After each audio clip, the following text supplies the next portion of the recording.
6 o'clock, I will call us to order. I would like to, if someone would move that we amend the agenda to include a hopefully short executive session on contracts under 1 VSA 313A1A. Is there such a motion?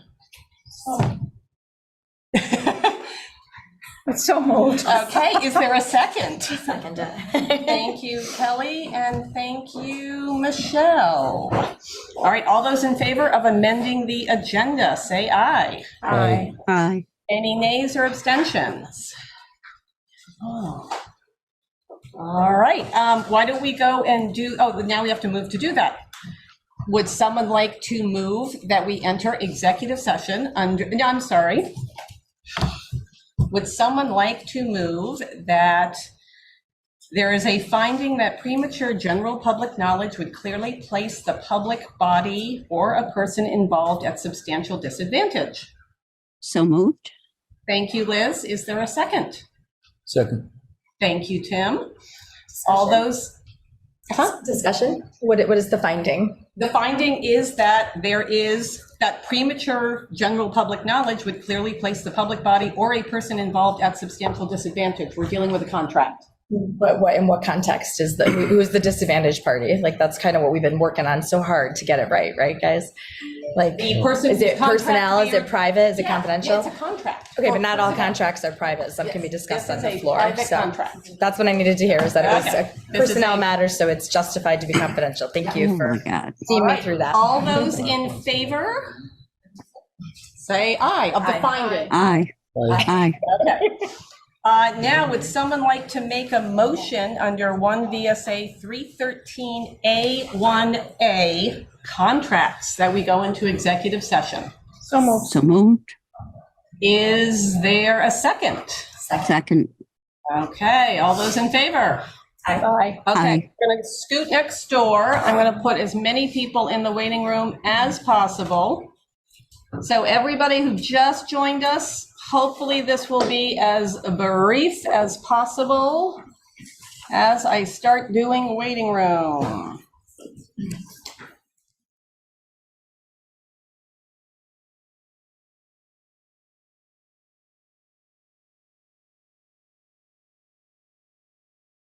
We are back from executive session with no action taken at 6:21. Is there a motion? I will make a motion to, did you have a stated motion, Carrie? Authorize, negotiate, and sign? To authorize Carrie to negotiate and sign a contract, a 2-year contract for the superintendent. I second that. All right, we have a motion to authorize, to authorize the chair to negotiate and sign a 2-year contract with our superintendent. Any discussion? All those in favor? Aye. Aye.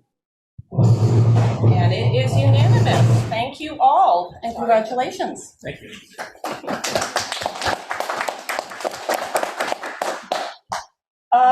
Next on our agenda, board remarks. Okay, guys, I think this is the last WSESU meeting that will ever be warned by Barb Nowakowski. Oh, I know that's kind of really weird.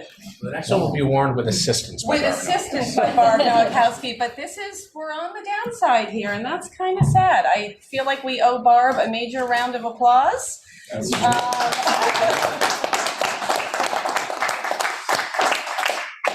25 years of dealing with boards and superintendents, so you don't get and off lightly, principals. and principals, And teachers and everybody. licensing and yeah. The number of meetings, the number of superintendents and board members and students and families and central office staff is astounding. So thank you, Barb. All right, is there a motion to approve the minutes of December 21st? Thank you, Kelly. Is there a second? Second. Thank you, Tim. Any comments, questions, critiques? What was the date? I'm sorry. 21st, December 21st. Okay. If not, all those in favor, say aye. Aye. All right, any nays or abstentions? I'm going to abstain. I was absent at that meeting and I honestly didn't review. that I Okay, could so see we will there. do a roll Sorry about call. Liz Adams, how do you vote? Oh, did we lose Liz? Liz, are you still there? We may have lost Liz. I will keep an eye on my phone just in case. Michelle Green, how do you vote? I'll abstain. Okay. Tim Masil, how do you vote? Aye, and I appreciate Michelle's abstention because very often people just approve them without having read them. So thank you. Kelly Young, how do you vote? Aye. Okay. So minutes are approved. We now have finances. We have the warrants of December 21st. We have the warrants of January 9th, and we have payrolls of December 16th and December 30th as presented. Is there a motion to approve? It was January 4th. Sorry. December 21st, January 4th, payrolls of December 16th and December 30th. Thank you. Liz is back. Is there a motion? Michelle made the motion. Is there a second? Second. Thank you, Kelly. Any comments or questions on the warrants or payroll? All right, all those in favor? Aye. Aye. Any nays or abstentions? All right, those are passed. We are now going to move on to the admin report and a presentation. Do you have anything to start with? Yeah, just referring back, as I like to do, to our board agenda calendar. And we're at the moment of the school year where we're going to give an update on Act 173 and proactive approaches we've been taking as an admin team. And Tate and Whitney and Joe and Brandy are going to lead the way here. Can everybody in Zoom land see Act 173 update? Yes. Okay. You ready? Great. Pleased to be here tonight to talk to you about Act 173, which was passed in 2018. If you have slide 2, which is enhancing the effectiveness, availability, and equity of services provided to all students who require additional support in Vermont schools. Next slide. All right.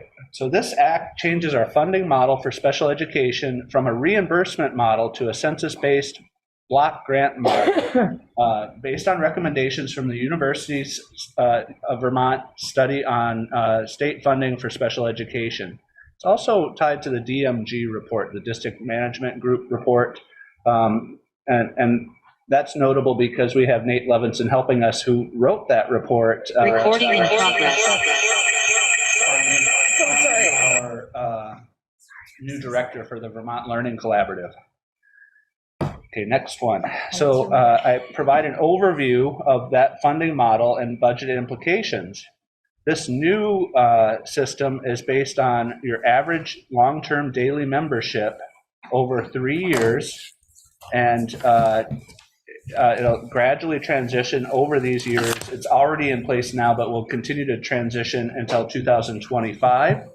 And we receive a small amount of money, about $2,300 and let's say $60 per student on your average daily membership, based on those 3 years, to work with for your special ed funding model, instead of saying, here's all the services we're providing, and then we get a percentage of those services. So this is, you get this much money, do your best with it.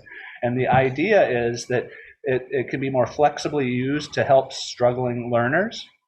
But we have a caveat of, we have to ensure that we're providing a free and appropriate public education, FAPE, for all students identified as special education eligible. There's also an Act 127 weighting study that's just been completed, and that is to offset the effects of low socioeconomic status, geographic isolation, English language learners. And so that can, if you meet criteria at certain thresholds, you get additional ADM towards that will help you with your special ed funding. Next slide. So I'm on slide 5. So next I provided just an overview of our special ed funding changes. And we're really at this point towards the end of this, because this started in 2020 and it goes through 2025 and beyond. We're currently at a place where this is the funding we're receiving. They're still providing us guidance on how to best utilize these funds, how we can more flexibly use them. But again, we have to ensure that we're meeting the needs of our special ed eligible students first. And hypothetically, if there was money left over, that's money that you could spend towards other struggling learners.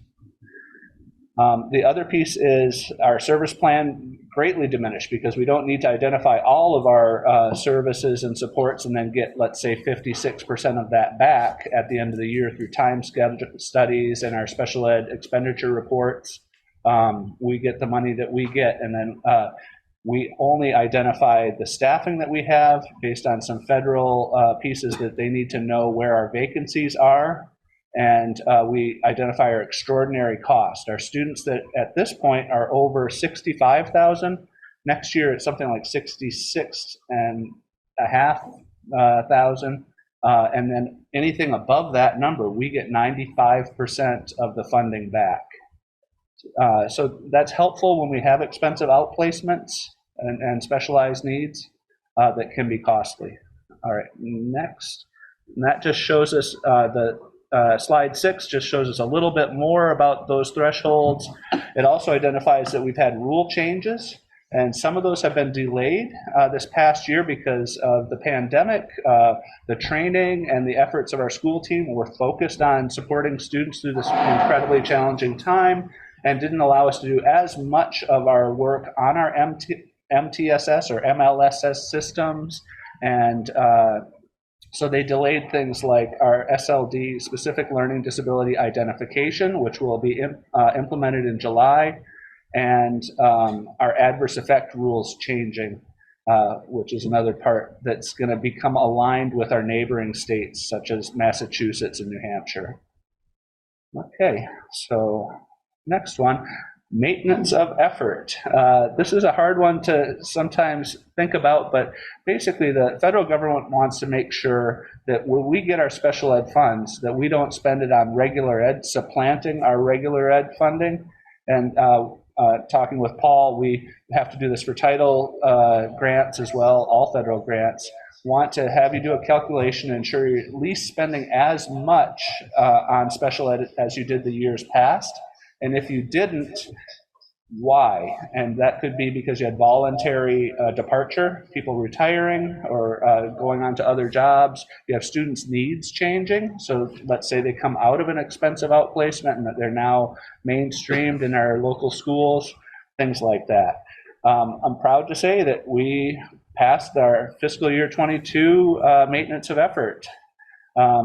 They provided us a new calculator because everything's changing, and they'll be providing us upcoming AOE trainings about how to use that calculator now in this new system. So that's something we'll be looking forward to. So this next slide kind of is kind of more like a reminder. This is not new information per se. These are the findings, and this is kind of what we've been tasked to do as a result of Act 173 and from the information from the data management group. And so what we're working on right now is all of these things that we're implementing in place right now across the school district and across all levels of all grade levels. So we're ensuring and we're working to meet the needs of most students in Core 1, Tier 1 core instruction. Like everybody gets as much as we can their needs met in that instruction through, a variety of practices, universal design, differentiated learning practices, whatever we can do to help keep kids in their core content classes with their peers. Yeah, Tim. Is one of your benchmarks for success measuring how many students go off in the IEP? You know, we never, I don't know if we've ever had that as a measure, you know, because it's really measured individually by each student as opposed to as the group as a whole. So a student it could be measured as great success, and they might merely be working on a very small objective over many years, depending on the student's disability. So I don't know if we could really use that as a direct measure or not. To me, one measure might be a reduction in initial referrals.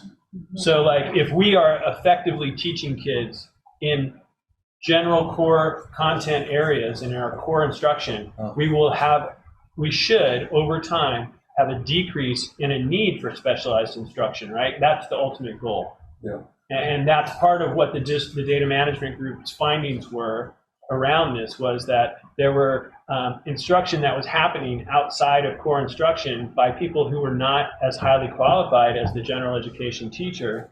Not that they were not well-intentioned or being utilized to the best of their ability, but the goal is to keep kids in their classroom to the best of their ability. And if they need more, provide more, right? And so that was the additional, that's number 2 there, basically, is providing additional instruction time outside to align with that core instruction. So, well, you know, some of the things that have happened over time, and we're not alone in our district or in the state or even in the nation with following principles in the past, that was we would extract kids from core instruction to provide specialized instruction, but then they would miss the content with their peers. And over time, they would have a learning gap naturally. And now we've had the time to go, oh, well, that was a bad idea. And all the researchers went back to their think tanks and came up with some new plans. So, you know, as I've said for many years, education is a grand experiment that we're continuing to work on. You know, we're always trying to improve. You know, the other component of it is to make sure that students are receiving their instruction from highly skilled teachers. And that could be a special educator in our case. It could also be a reading specialist that is not a special educator, but that is just a very skilled instructor in that. Or hopefully it could be the math teacher or a highly qualified teacher in the high school who knows their subject matter rather than a special educator. And so we want to make sure that we're ensuring those kinds of things. And then I think probably the biggest thing that we've been working on as a leadership team is creating systems-wide approaches to solving some of these challenges or approaching some of these challenges.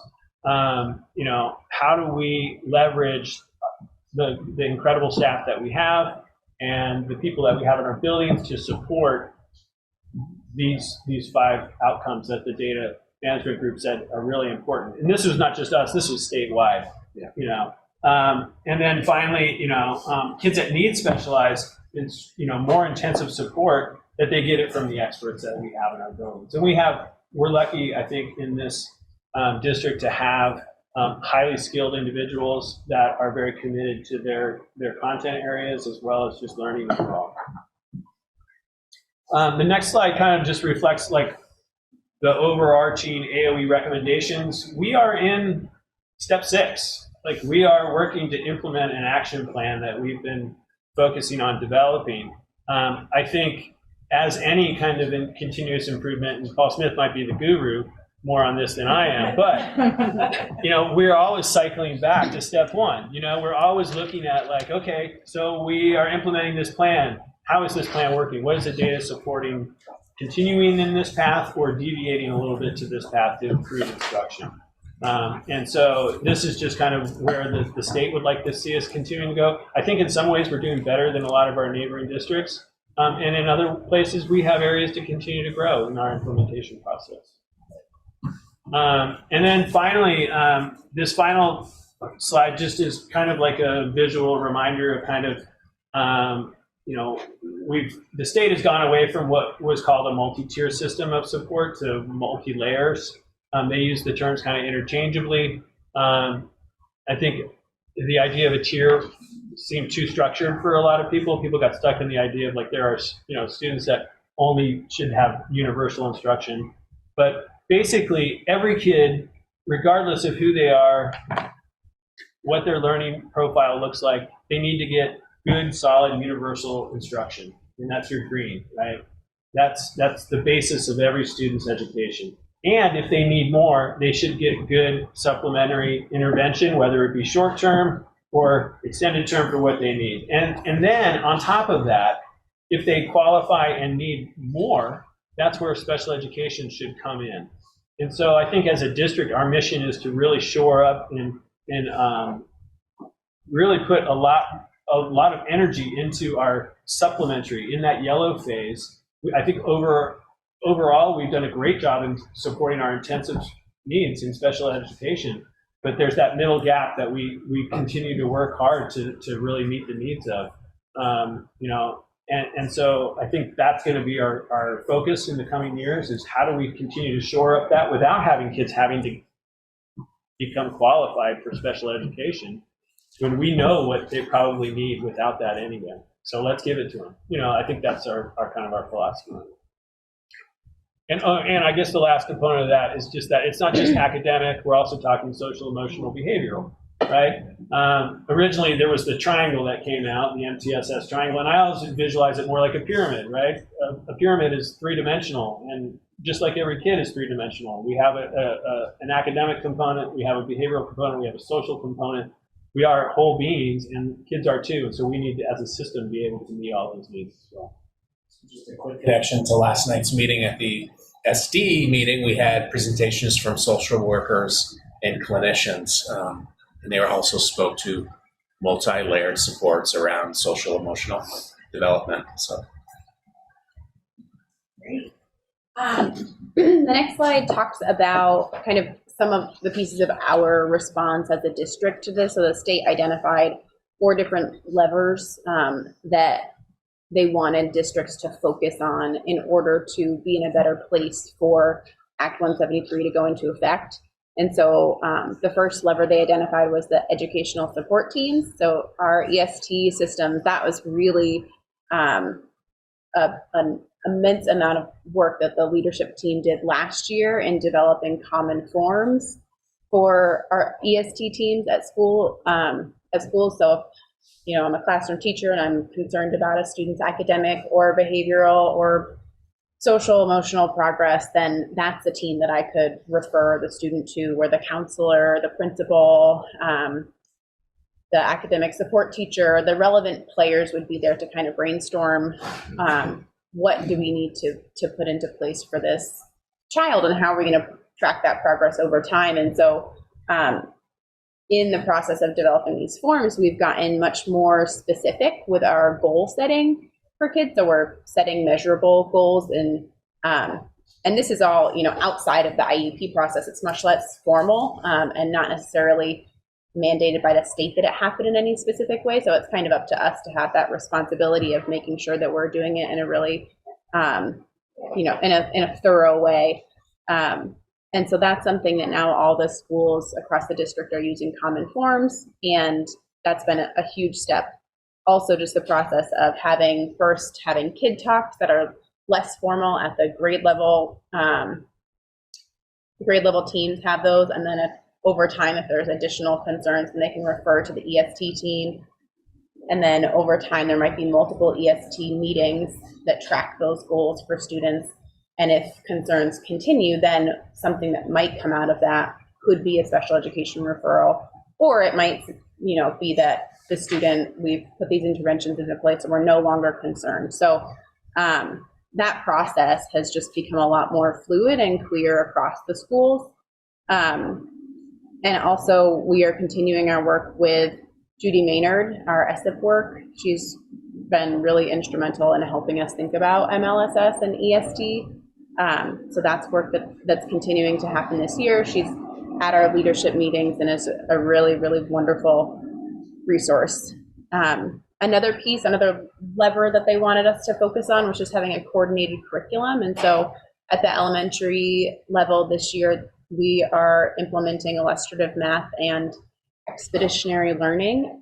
Most schools are doing both of those pieces. Some have chosen one over the other for this year. But by next year, both of those will be happening in our elementary schools. And just having that common language across our schools is really helpful for kids because we have lots of kids that change towns and move from school to school. And so when we have that common language, that really helps them so they don't have to learn a whole new curriculum along with a new school, a new set of teachers if the family happens to move. Another lever that they wanted us to focus on was just a comprehensive assessment system.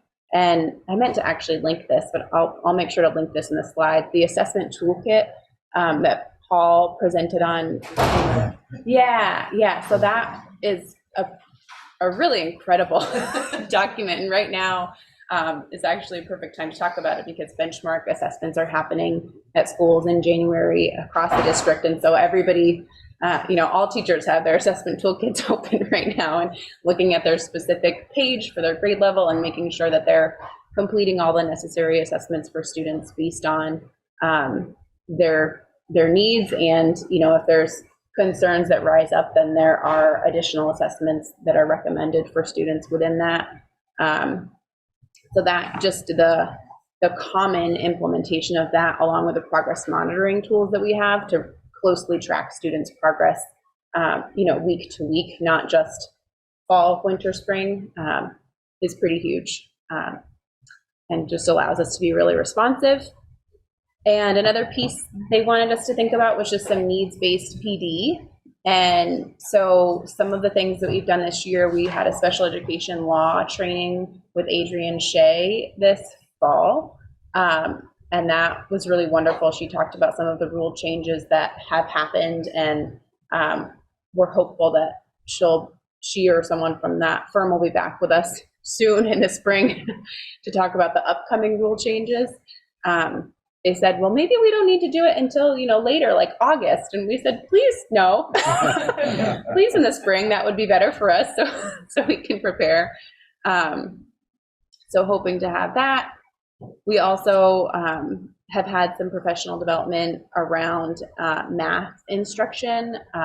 Just some of the work that I've been doing through some of the courses I'm taking, notice that our performance at the elementary level in math instruction is weaker. And, we've put such a heavy focus on reading, which is wonderful. And it's a good time to really think about our math instruction. And so we are very fortunate to have two amazing district math coaches. And so in the meetings that I talked about at the beginning of the year, where I'm going around to schools every couple of weeks and meeting with teams, our math coaches have been coming to a couple of those and have provided some really instrumental tools, and also gotten a lot of feedback from special educators around what they need to implement curriculum and provide progress monitoring to really closely track what students are doing. And they've taken that feedback and are developing additional tools for us that'll be helpful for classroom teachers and academic support teachers as well, as far as allowing students to access the core curriculum, the IM, the illustrative math curriculum that is being rolled out. We also have Sarah Ward coming in March, and she is going to do a presentation, hopefully to the whole district, 3 hours in the morning to half of us and 3 hours in the afternoon to the other half around executive functioning. And part of this is to address the behavioral concerns that we've been talking about. And as students come back from remote learning, there's a lot that we need to be able to address as school systems. And a piece of that is teaching those executive functioning skills to our kids. So those are some of the responses that we've had for PD. We're also just doing lots of embedded coaching and access to district level expertise like our coaches and also our instructional coaches within the schools as well. We also have embedded EL and IM coaching and professional development over the course of the year that is just part of our professional development days. So providing these new curricula and also making sure that we provide teachers with the supports they need to teach them. Any questions about that? All right. I did reach out to Meg Porcella, I believe, from the AOE just around, is there anything that's not on the website that would be helpful around Act 173? And she said, oh, this is, wonderful timing. We have lots of things coming soon. And didn't, give a date on soon. But that they would have updated fiscal guidance, and they're also working on a frequently asked questions document, including just some specific scenarios around the maintenance of effort piece, a full technical manual on documenting maintenance of effort, and the training on rule changes for adverse effect and specific learning disability identification. So we will be notified when those things come out and can certainly share them with anyone who would like to have access to those. On the next slide, if you're looking for even more information on Act 173, they do have an advisory group at the state level who's meeting monthly. So they just had a meeting on the 9th. Those minutes aren't yet posted, but they should be soon. And they have another meeting on the 6th coming up. And so all the minutes from their past meetings are posted on that link right there. So you can check those out and just see kind of what they're talking about in regards to 173. Yeah. Do we have anyone on our area on the advisory group? No. It's a very small group. Okay. It's just a handful of superintendents and a director of special ed or two. Okay. Yeah. But they're open meetings. They are Okay. open. You have the links are there and you can show up. All right. Yeah. And they're definitely available to consult the members that are on that. Are on it, okay, Can okay. be reached out to advocate around issues. And there's just some additional links there to the homepage that has all of the Act 173 resources, the memo from Secretary French around, and that's specifically around maintenance of effort primarily, and then the link to the tables and slides 5 and 6 around the funding changes. But again, they are in the process of updating those, so they're not reflecting what happened in 2020, and they'll be from here moving forward. Any questions around any of that? That's the end. That's the whole thing. Questions, comments, thoughts? I do have a thought. I always have thoughts. I was reminded of this last night during the terrific social work group presentations. About 15% of our high school are students of color. And going through this, I'm thinking again, no matter how great, our staff is, students of color respond better to staff of color.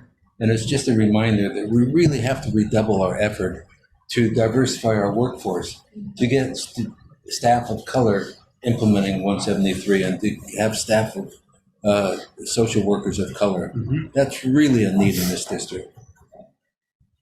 Agreed. Jackie. Oh, Jackie. Oh, all right. There was a board. I was gonna have Liz. Do you mind? So let's go first. Yeah. Liz, you ready? Yes. Frank, what are the financial implications of this funding change for us? Because it was my understanding that we would, and it's an old understanding, that we would lose money through the funding changes. Well, this fiscal year 24, that the board has reviewed the central office budget based on what Tate had outlined earlier. Because we are somewhat of an average spender per student in the state as it relates to special education, we are seeing a fairly minimal impact this year. We were receiving around $6 million in state aid, and our figure this year is similar for fiscal year 24. But the issue that, as Tate mentioned, going forward is if we have a particularly high proportion of students that need special education services, unlike years past, there is not a proportional funding mechanism other than the very high cost over the $66,000 threshold. So there's a likelihood if special education costs accelerate that that there will be a greater share of local funding needed to fund programs. But for fiscal year 24, it was not a significant impact. There was some impact, but it was not that significant.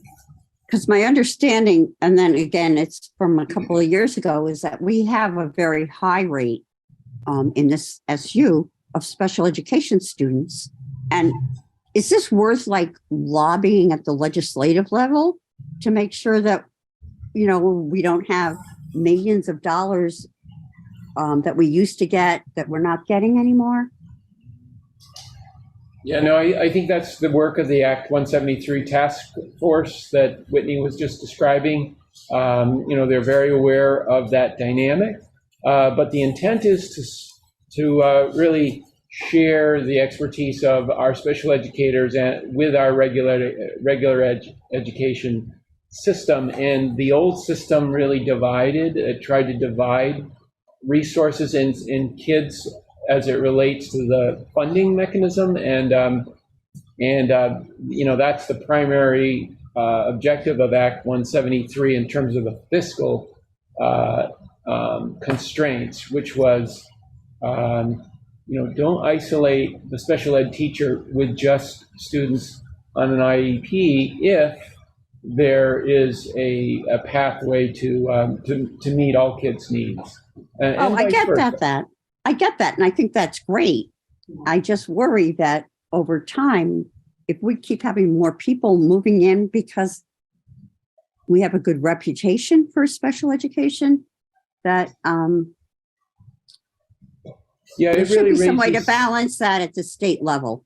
yeah, it raises the issue of the whole funding system as opposed to, you know, isolating funding for, you know, for just a portion of our population. So, yeah, that's definitely a concern. Liz, I'll answer your question. I think it's always worth lobbying.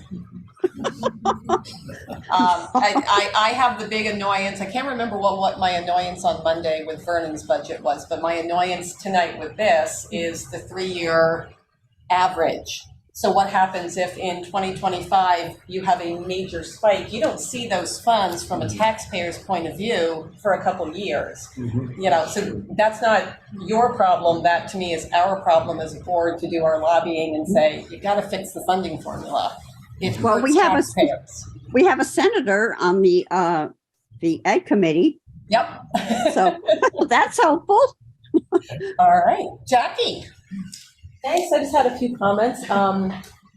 It sure sounds like the maintenance of effort, it requires a whole lot of effort, and that you guys have put that in, and I just wanted to flag that and say thank you.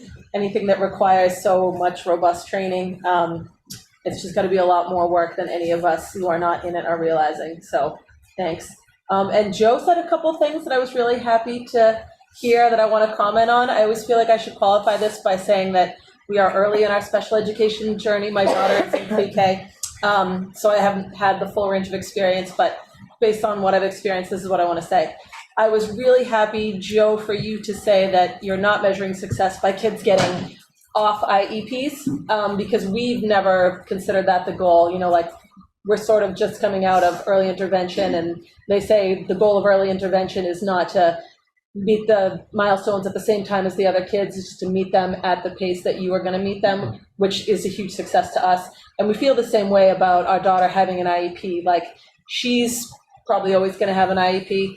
I feel like she's been hugely successful, and it'll never feel success. You know, like, her success is not contingent upon her not having an IEP. It's upon her meeting the goals that we set, and so far that's really happening. So just that philosophy made me really happy. And then the whole discussion of regular ed teachers working with all of the students to whatever degree is possible and makes sense is great to see that that's happening. And I assumed, of course, that it was at the higher levels. And I just want to say that even for us, like right now, the teachers that she has in pre-K, they're very young teachers. And it's the greatest because they don't have preconceived notions about, like, my daughter has Down syndrome, and that doesn't tell you exactly what her disability might be. She's an individual person. It's still going to be different than other kids with Down syndrome. None of these young ladies have a preconceived notion of what Down syndrome is. They're just treating her as an individual person and troubleshooting the problems that come up. But then the experts, you guys, are going in and working with them and everybody is learning so much. Like, I feel like it's not just great for her that she's in this environment, it's great for her teachers because they are learning, and that stuff is going to help their whole future teaching career that hopefully they stick with for the next 25 years. So just the ideas and things that I'm hearing tonight are just really great. Thanks. That's great to hear. Other comments, questions, anything in the public or any people in Zoom land? Anybody? So what I'd like to do is make sure we do get this linked on the website somehow. So that's my note.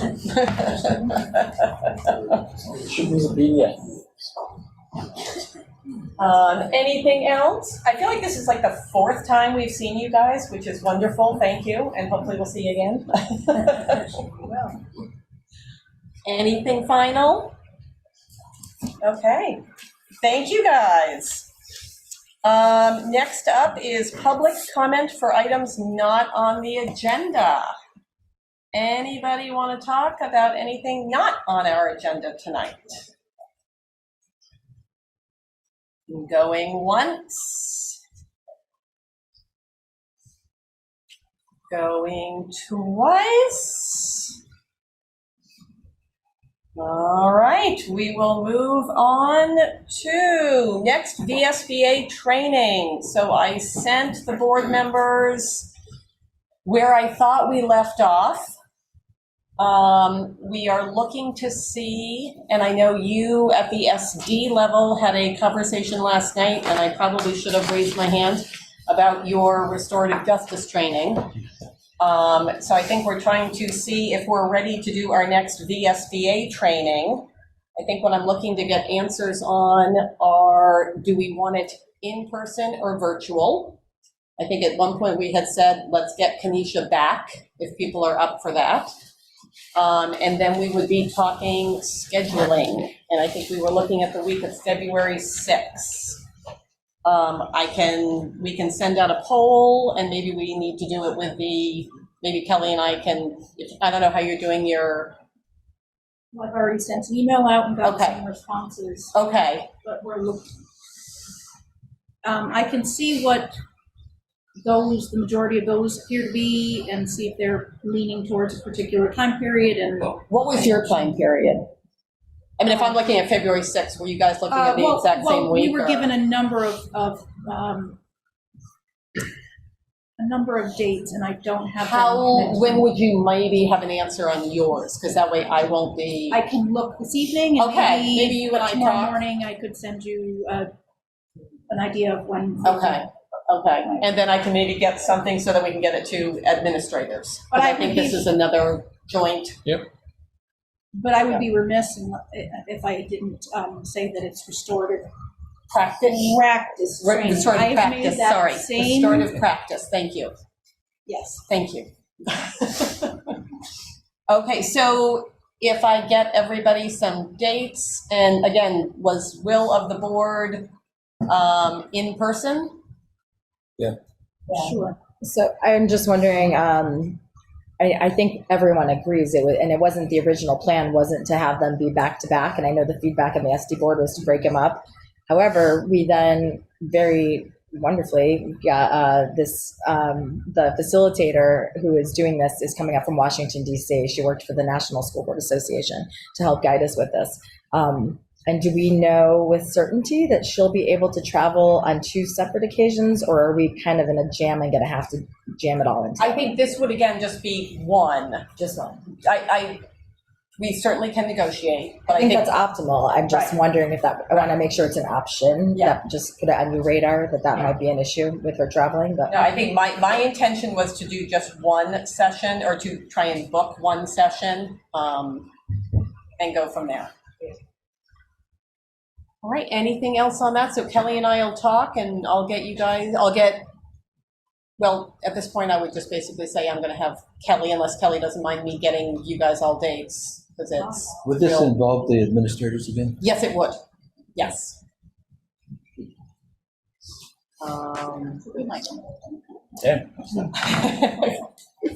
Okay, moving on to retirements and new hires. Okay, we have one retirement. Lynn Borofsky, special educator, Putney Central School, will be retiring at the end of the year, serving Putney Central for 25 years. Yeah. All right, is there a motion to accept with regret the retirement of Lynn Borofsky from Putney Central Special Ed? Thank you, Kelly. Is there a second? Second. Joe. Liz.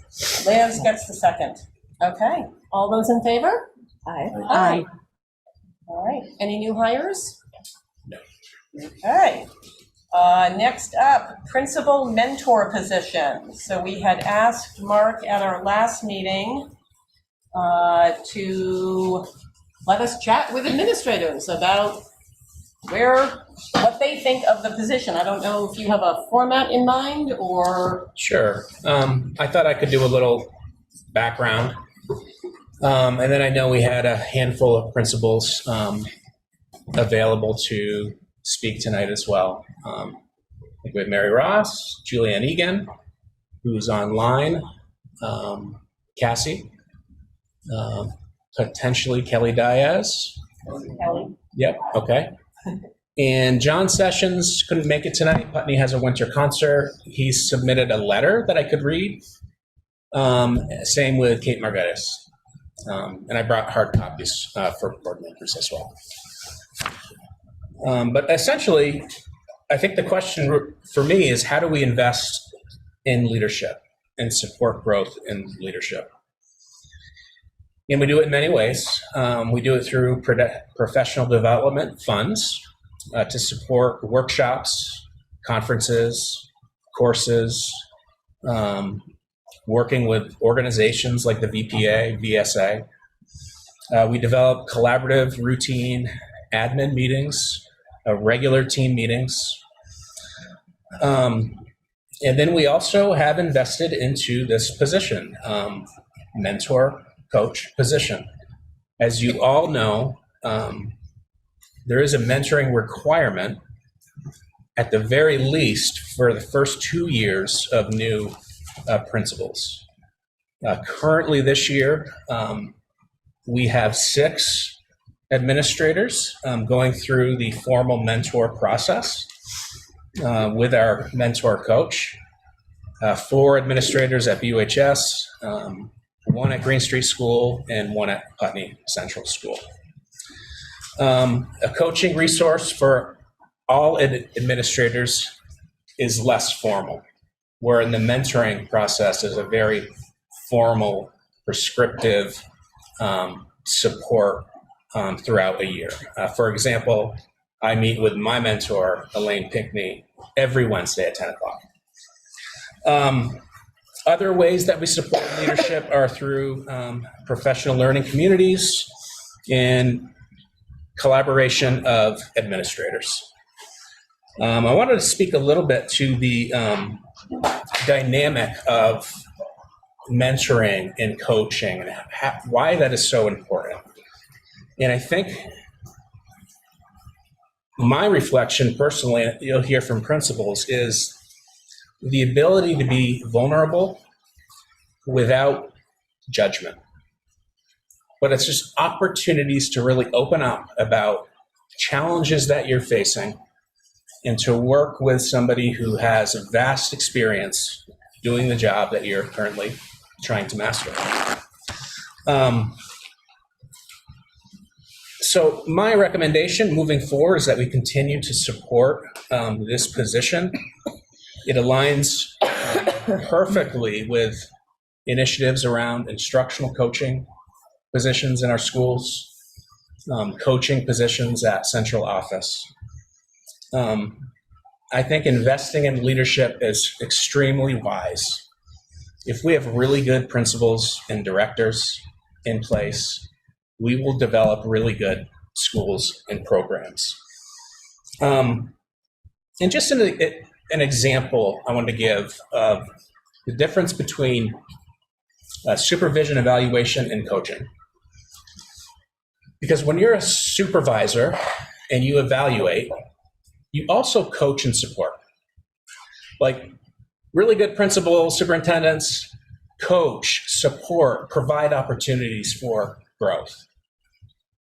But the other element to that is there's a little heat that comes with that too, because there's expectation of follow through and there's evaluation.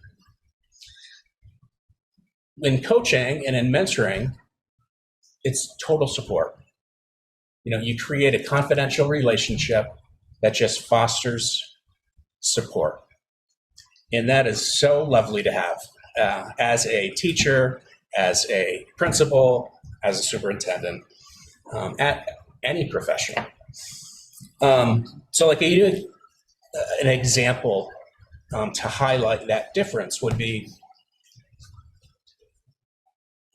think of a classroom teacher doing a lesson and the difference between a principal doing the observation, writing down the evaluation, and a coach. Right? So the follow-up from that observation, you have feedback and evaluation versus total feedback. And let's highlight some things to work on. And let's schedule another time to meet. So that happens in both instances, but having a mentor or a coach increases the ability to be vulnerable. And I think that's a really powerful thing. I feel like I've been talking too long. So maybe I'll have Mary talk a little bit. Can I just ask one question? Sure. Something you said, because I think it's some news to me. It makes total sense. Mentors are typically a confidential relationship, and that makes a lot of sense. All of those things make sense to me. But I guess I hadn't realized that having an admin coach on staff wouldn't be necessarily then communicating with you when they have concerns. There's not is there a collaborative effort going on, or is it just because that's a confidential relationship? If someone's struggling, there's not that avenue for them to come to you and communicate with the superintendent on concerns. Yeah, so coaching is confidential as well. That's a very special relationship that's similar to mentoring. The difference between coaching and mentoring is very formal and predictable, where coaching could be, you pick up the phone, hey, I got a problem. Let's set up a coaching cycle. So a little bit of difference there. Okay. And also in mentoring, new administrators, it's state statute that there has to be a mentoring system in place at the minimum for the first 2 years of a principalship. So does in the coaching position collaborate with you though? I guess is what I'm asking, or are they independent? The coaching position collaborates as part of the whole administrative team. So there are models in place where we meet regularly with the elementary principals. The coach would participate in that meeting. We have monthly full admin meetings. The coach participates. We have meetings at VUHS where the coach participates. And that's all in a collaborative approach. But when the coach meets with the principal one-on-one, that's confidential. They're doing their work together. And something that they might do if there's like a concern or, they're wondering about a response, that coach might say, hey, you should, go talk to Mark about this, and maybe you should do it in this kind, there's certainly that avenue for communication, but I think the coach would probably have that come from the teacher. Correct. Or the administrator. Yep. To Mark. I think a mentor is helping that person work through those struggles, identify those struggles, and work on them without them being penalized for being in the process of learning a new job.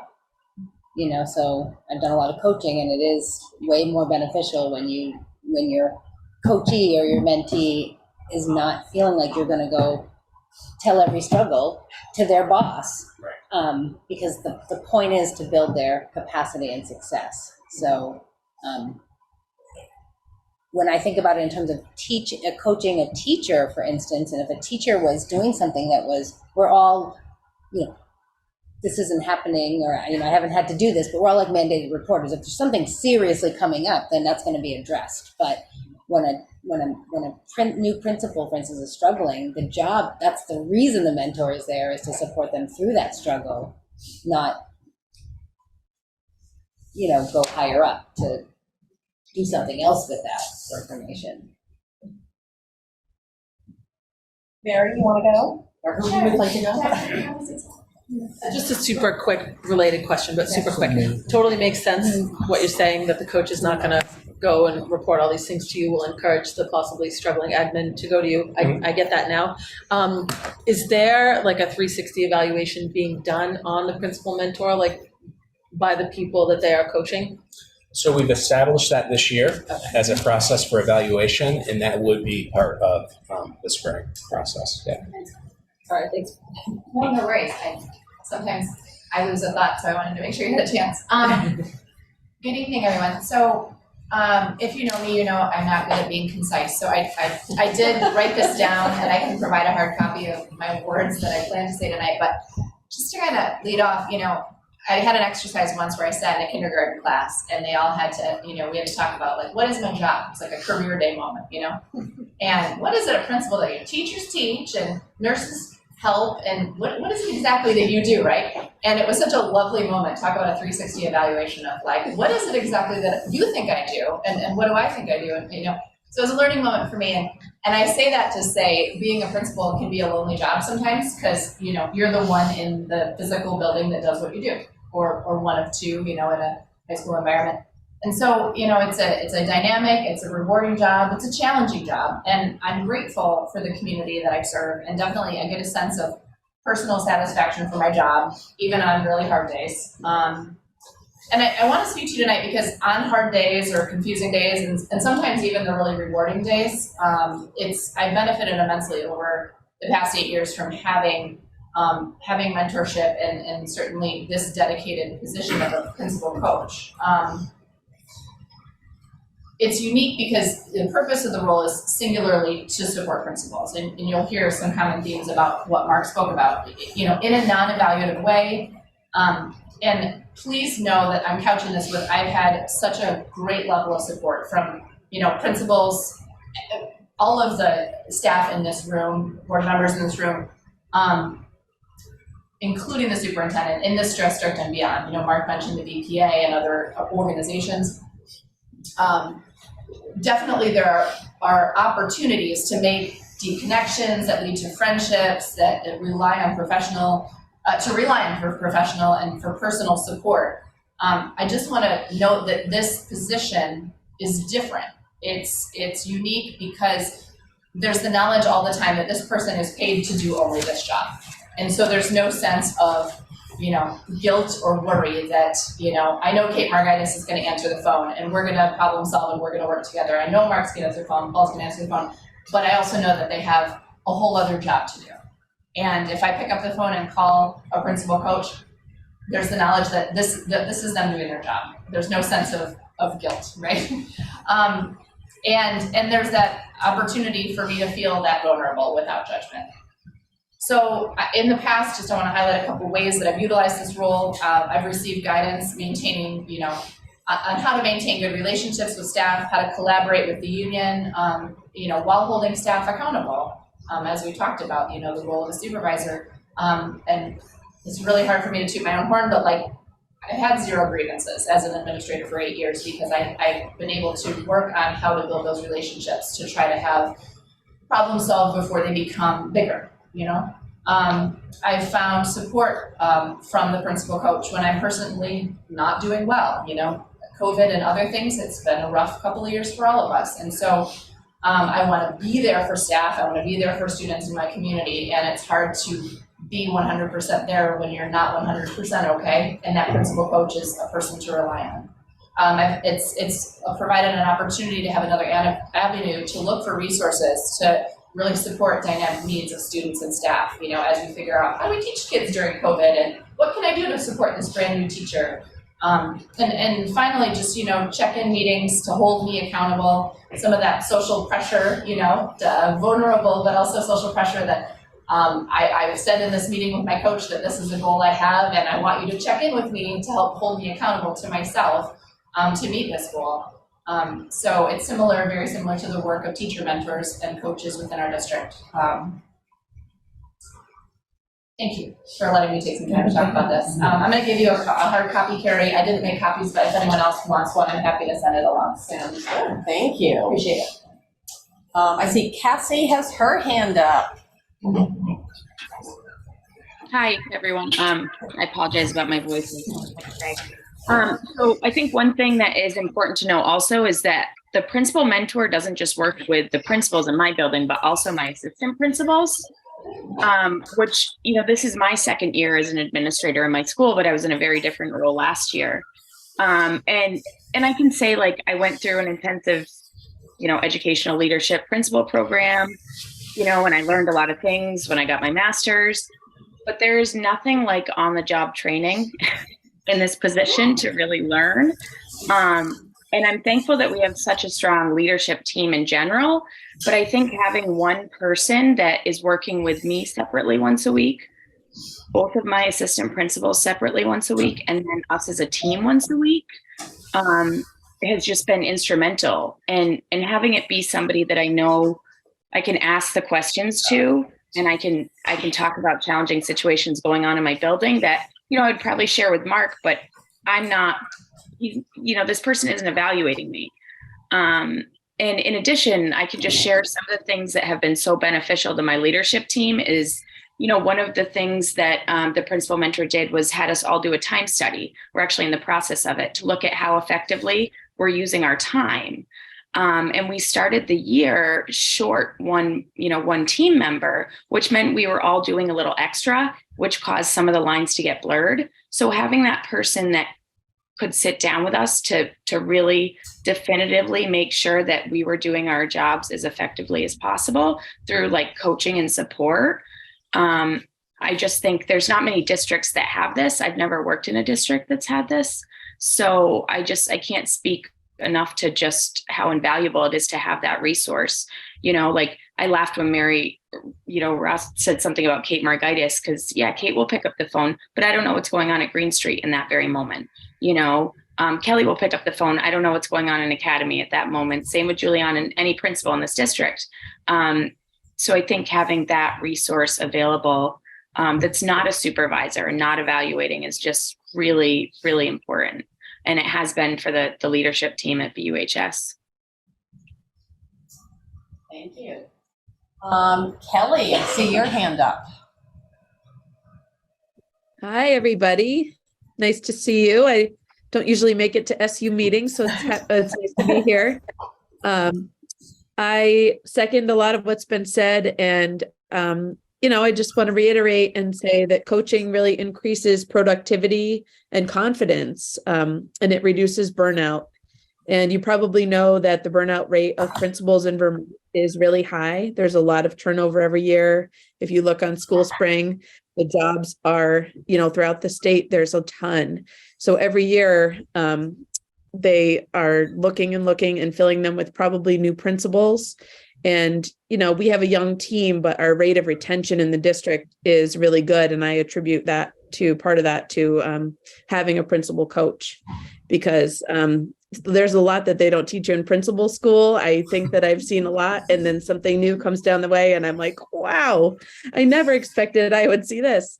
So having that person to call is truly essential. I've personally benefited so much. 5 years ago, I was a brand new principal at Academy after spending 1 year as a brand new assistant principal. So I was pretty green, and having individual meetings with that principal coach, and also having a brand new assistant principal working with me, we were able to collaborate with the principal coach as a triad, but then both of us had individual meetings to focus on our individual questions. And frequently we have questions about the contract, the law, other systemic items. And like the other principal said, calling each other is always an option. We're very close. We work well together. But I really hesitate to disrupt their day because I know how busy they are, because I'm just as busy. And so knowing that that person is designated to just take my call, or, text that person, hey, can I meet with you later? Or this is a pretty urgent matter. Can I call you? It's really amazing to have that. Calling a lawyer is an option. It's expensive and they've never been educators. So we love the Lyns and whoever else, but they're not in a school every day, and they are lovely and they know a lot, but having a story relayed to you as an example is a much better way to learn from a situation and reference that. And then the knowledge sticks and you use it for the future, and you can pass it down to your, whoever you're mentoring in the future. So I think that's a really important piece of it too. The focus of your work can be narrow or it can be broad. Right now I'm working on revamping my school-wide behavior systems. I might run that by my principal coach. Or I might say, hey, I want direct feedback. I have a really tricky meeting with a family. And then give me feedback about how my performance, I want to know how I spoke, and could I have been more inclusive? Could I have been more welcoming? What was my language like? What was my posture like? All of these things are really great to be able to have feedback on. And, speaking of Mark, he's super approachable and we talk at least once a week. He really calls all of us to check in. I really appreciate that about him. And he will often know as well if there's an issue going on, but he might be in a meeting too and have to leave his meeting to take my call. So I don't want to bug Mark if I don't have to. And, lastly, my assistant principal position, I'm the only elementary school with an assistant principal. We have about 355 kids right now. We're both really busy all the time. And no one wants to be an assistant principal forever. Typically, they usually want to be a principal. So that position turns over, like the high school, every few years. And having a principal coach really helps that person stay current and helps me stay current. Because this is this year's experience of having a brand new assistant principal for the first time, now that I'm, in my 5th year and not brand new myself, and teaching that person all of the things that I do every day and that they might do every day is really busy and demanding, and it's exciting. But having that coach to call and say, can you meet with my assistant principal and go over, her questions, is really just so beneficial for her, for me, for all of us. So thanks for listening. I hope I wasn't rambling. I feel really strongly about this position, and, coaching is it's research that it proves that it really increases so much of our confidence and our just efficiency in our jobs. I think that's really important when, the demands are higher than ever. Thank you. Julianne, I see your hand up. Hi there, everybody. Thanks for the opportunity to share. I will just say to what everything that's been said so far, yes. I can just, really, that all resonates with me so much. I want to just briefly talk about how this position relates to our robust professional development model that Mark had brought up at the beginning. We as a district have really been promoting this idea of coaching.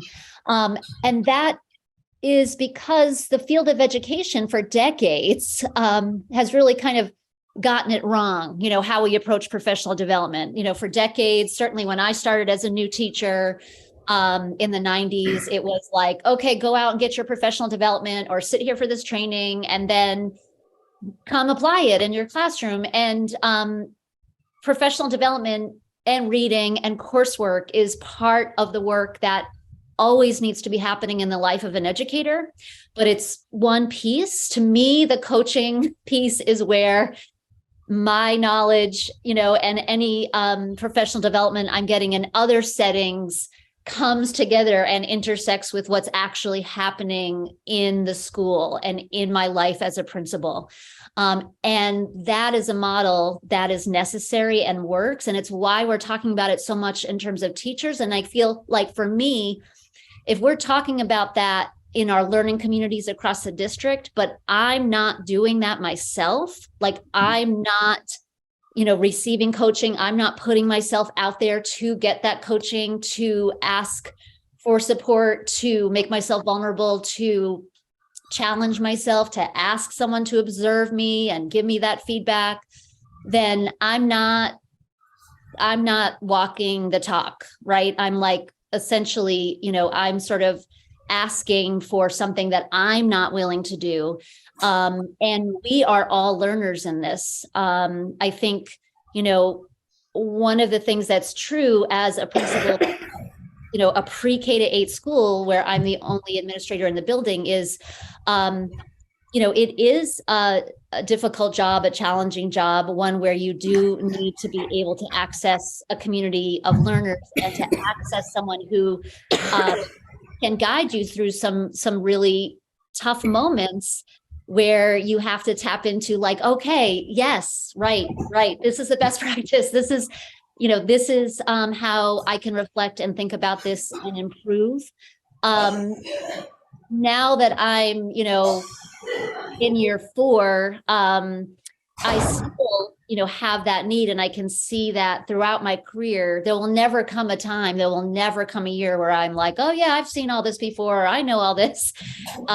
Just like we talk about with teaching, it's constantly learning. It's constantly responding to the unique situation that you have in front of you and doing so thoughtfully, and having an opportunity to reflect about it. That is the essential piece to learning and growing as an educator. So if we are, really as a district looking at this as an effective model for learning, then that applies to all of us in the district. And this type of position is therefore really important to have. Thank you. Thank you. Any other hands up? I have a couple of letters, one from John Sessions and one from Kate Margaitis. Okay. I'd love to hear that. Fairly redundant, but I don't know if you want to hear them. Yeah. I would like to hear them. All right. I'll read John's. Whitney, do you want to be Kate tonight?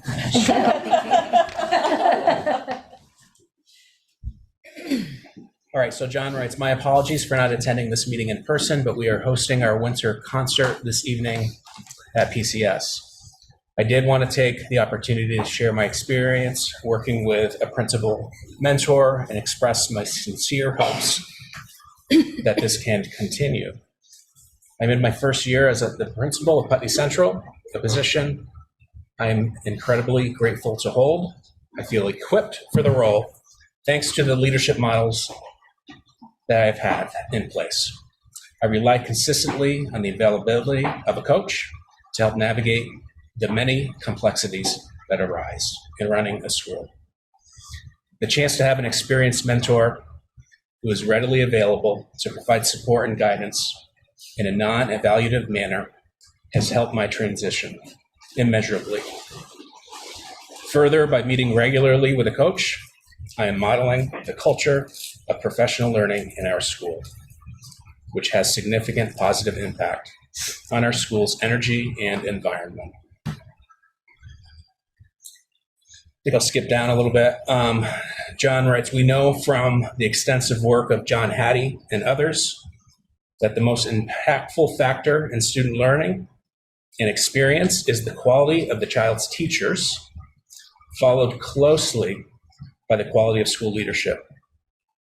Our district does an admirable job of promoting high quality, consistent coaching for teachers, which has a distinct positive impact on students and their growth. I believe it is critical in supporting the work of our principals and in turn our teachers and students to continue to provide the opportunities for non-evaluative supportive coaching for school leaders in our efforts to extend and deepen the great work happening throughout our 10 schools. Kate. All right. Happy to be Kate any day. Dear WSESU School Board, as a second-year principal, I have benefited greatly from having an administrator mentor. Although I had 10 plus years experience as administrator prior to last year, the role of principal is very different. Often, especially at an elementary school, the principal is a standalone administrator And while we have a very collaborative administrative team within our district, we are all wearing many hats throughout the day and don't have time dedicated to help one another the way someone would if that was their sole responsibility. Here's how I benefit from having an administrative coach: general check-ins, goal setting, asking questions, getting feedback, talking through personnel and student matters or other matters, reviewing necessary policies and procedures. Having a designated weekly time to meet with my mentor allowed me to not feel so isolated in my role and made me feel supported. I had someone I could reach out to via text or phone call if the situation warranted an immediate conversation or decision. Being an administrator is amazing. It's fun and rewarding, but it's also a very hard job. Coaching supports administrators in a way that is non-evaluative and judgment-free. It allows us to grow in ways that we wouldn't be able to otherwise. It allows us to speak openly and honestly. I hope that this important position can remain available to us, even as I continue to learn and grow. No matter how many years of experience I will have had, the benefit of having a coach or mentor for all administrators only enhances our effectiveness to do its best for our schools. Best, Kate Margaitis. Somebody in, hold on. Okay. Any questions? Board members? Yes, I have a statement. Oh, and Liz has her hand up as well. Okay, so let me begin by saying that there's no doubt that principals, particularly new ones, need and benefit from mentoring, coaching, and professional development. Nationwide surveys of principals indicate that their greatest areas of need in mentoring include so much of what we've already heard. Dealing with traumatic events, social emotional learning strategies, supporting students with disabilities, supporting ELLs, students from diverse backgrounds, creating equitable school communities, dealing with mental health issues, poverty, student behaviors, lack of home supervision. These are what nationwide principals say that they need mentoring and coaching in. Our own student advisory committee at the high school has stressed the need to address student climate issues, including identity slurs and teaching student verbal interactions. The need is so great. We haven't even talked about improving the graduation rate, staffing issues that you have, disciplinary issues. Just recently, Act 173 implementation. Every principal in our district is dealing with sexual assault prevention and the learning gaps created by COVID. Most recently, we're seeing issues at the high school with the athletic department. The point is that it is an incredibly difficult job. In thinking about this issue and hearing the principals, where I think I'm not alone in just being struck by what a tough job this is.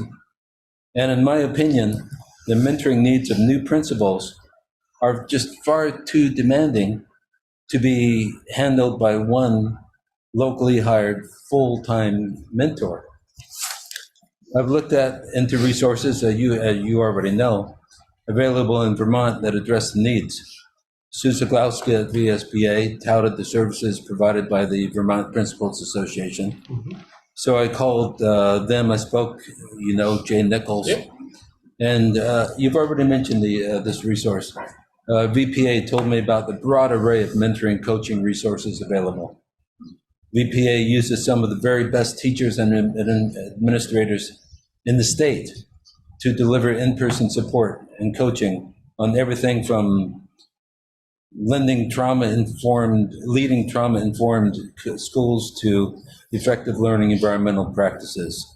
I had their handout someplace, but what VPA provides is just can't be underestimated. True.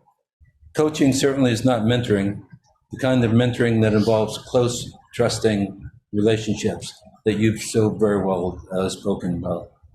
Fortunately for our district, we certainly do have a very strong core of principals with rich experience and a superintendent who promotes the kind of continuous collaboration to partially fill this need.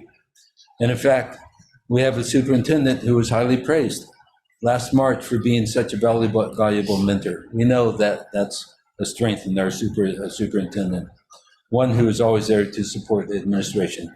That's without a doubt.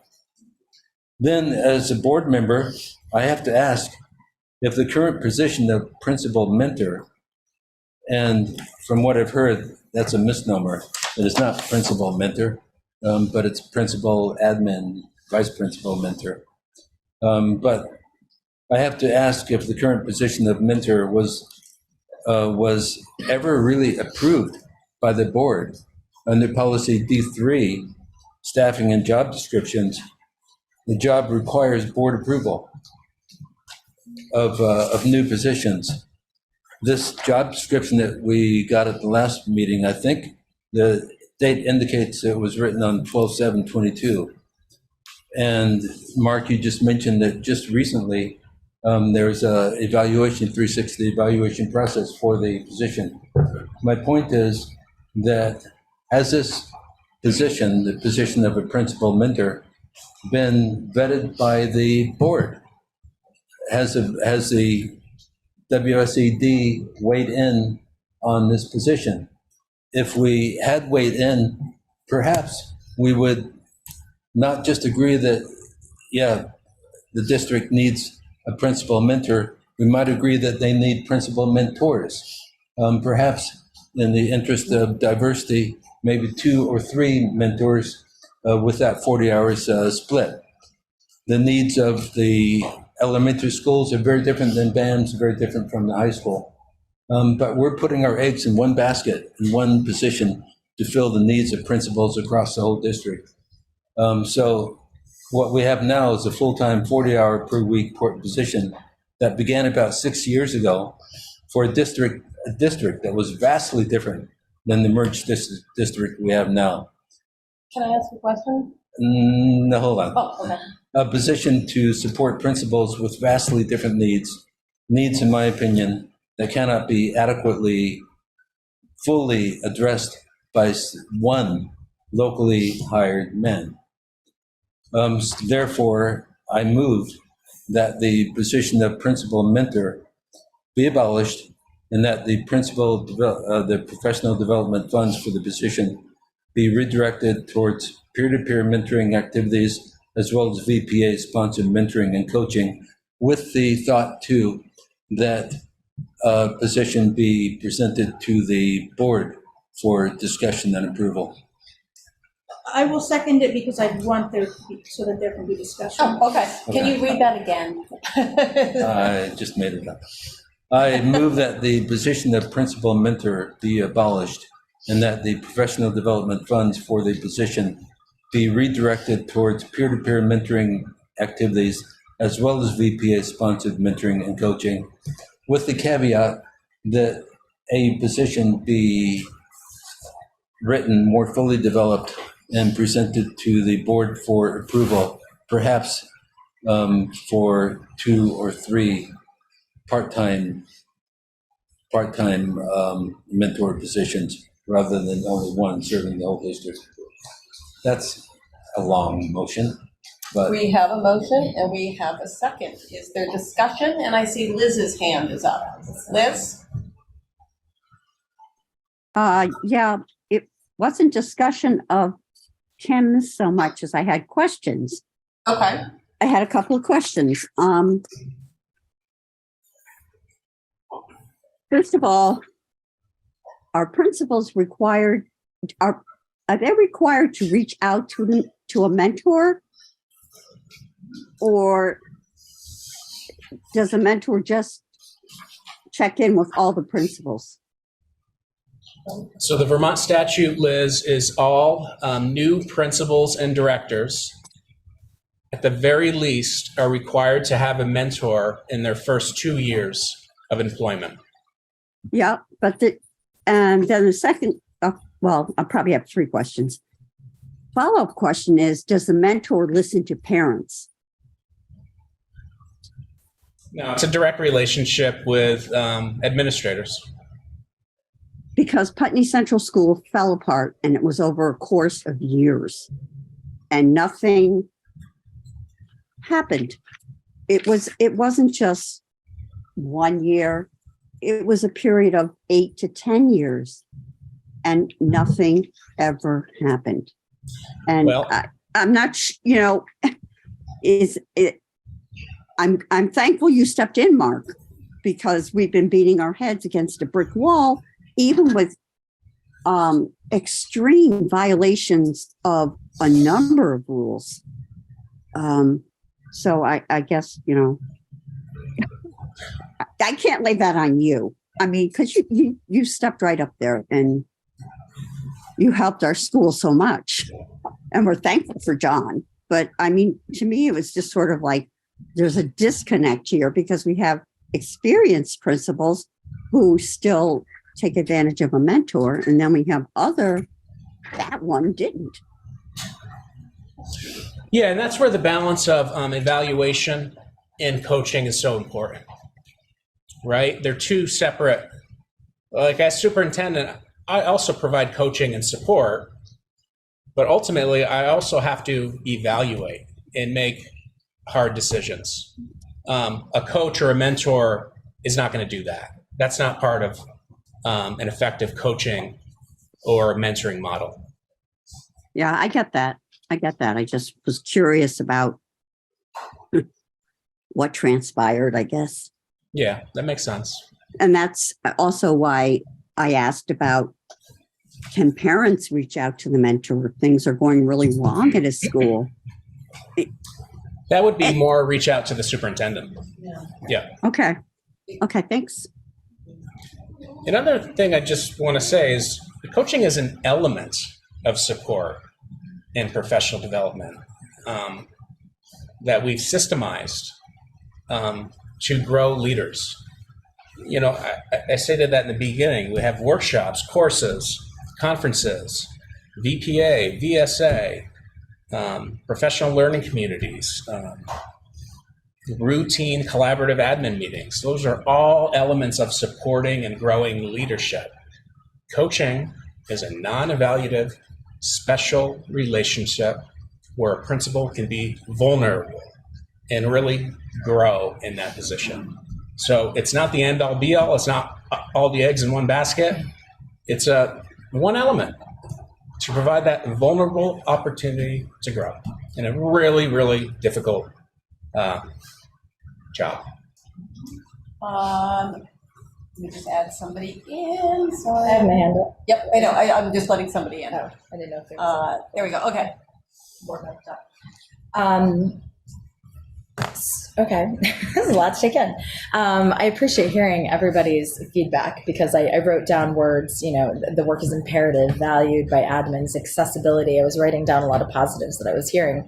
And I, even learned in this, I was under I'll put everything out on the table. I was under the impression this position had been developed when a superintendent was hired who had never been a principal. And that seemed like a really wise idea that you would want to bring in like a coach or a principal mentor to fill in that void.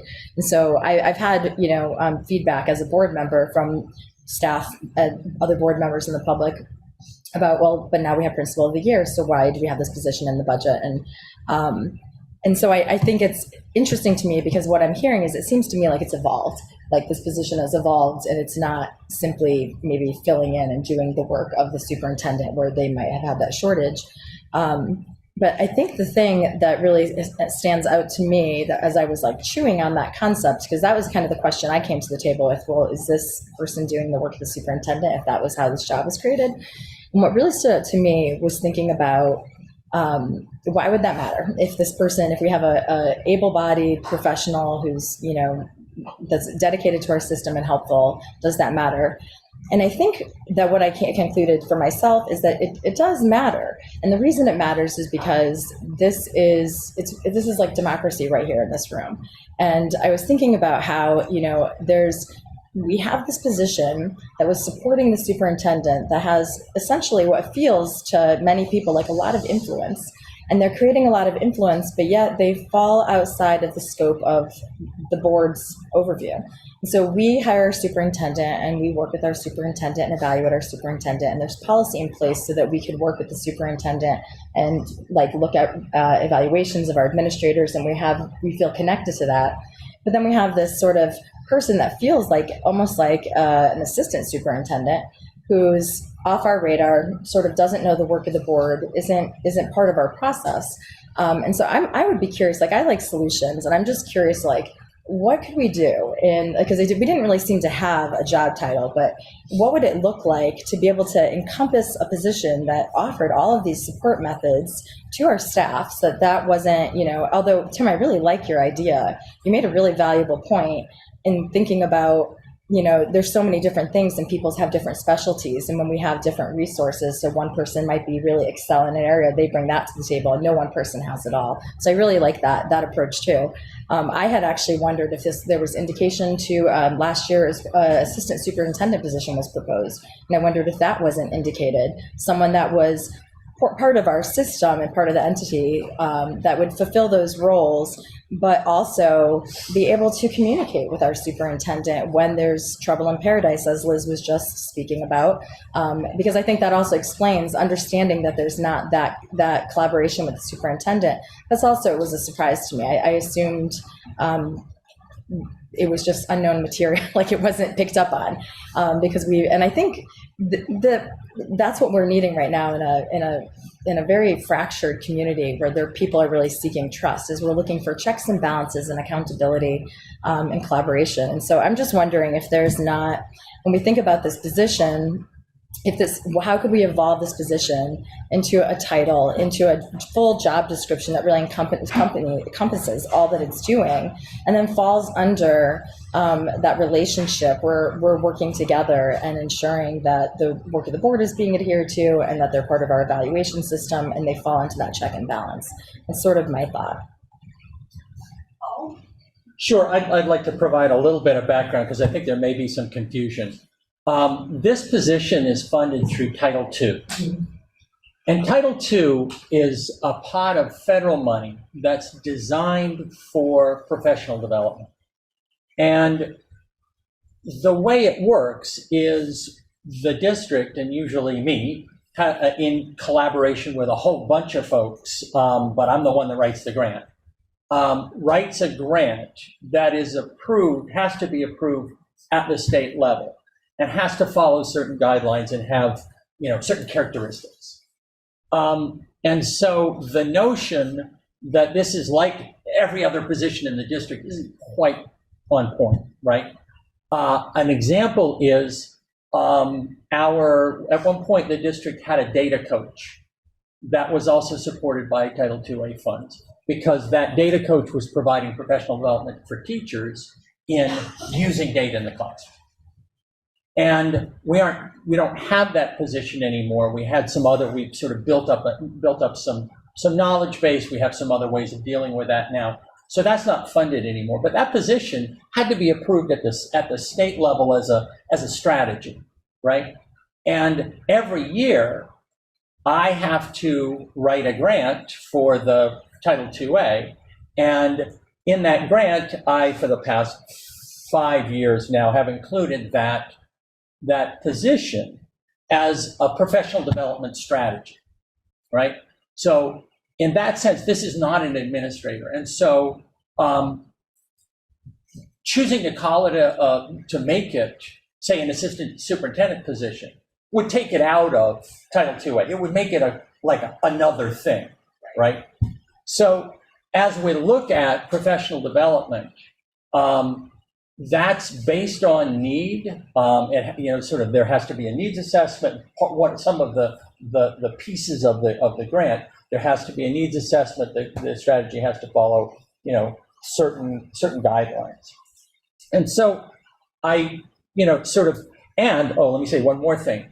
Yearly, when we start the budget process, there is a meeting with board members about the budget in curriculum, for instance. And most of that discussion, and has been in the past, has been about those kinds of positions. I can recall any number of conversations with board members in past years about a coach position, or I don't specifically recall a conversation about that admin coach position, but I can recall other conversations about coach positions. So it's not quite true that this is totally out of the board's radar that such a position was created and is being funded.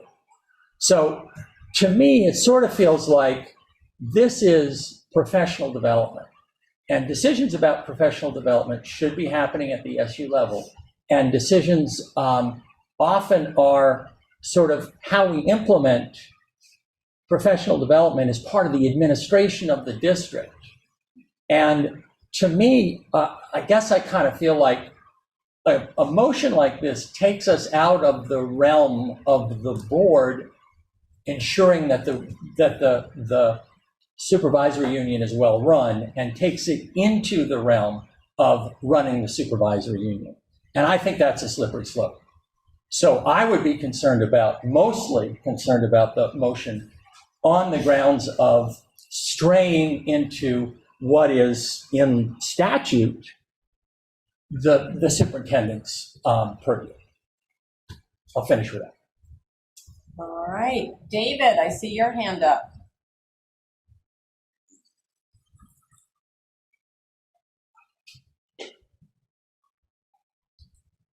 David, you're muted. You're still muted. David. There you go. My keyboard shortcut didn't work. I'm grateful Paul brought up the professional development aspect of it and the grant aspect of it. One thing that he said, I think that is an error though, is that if this is an employee position, it may be grant funded, but it's an employee position for providing benefits and everything else.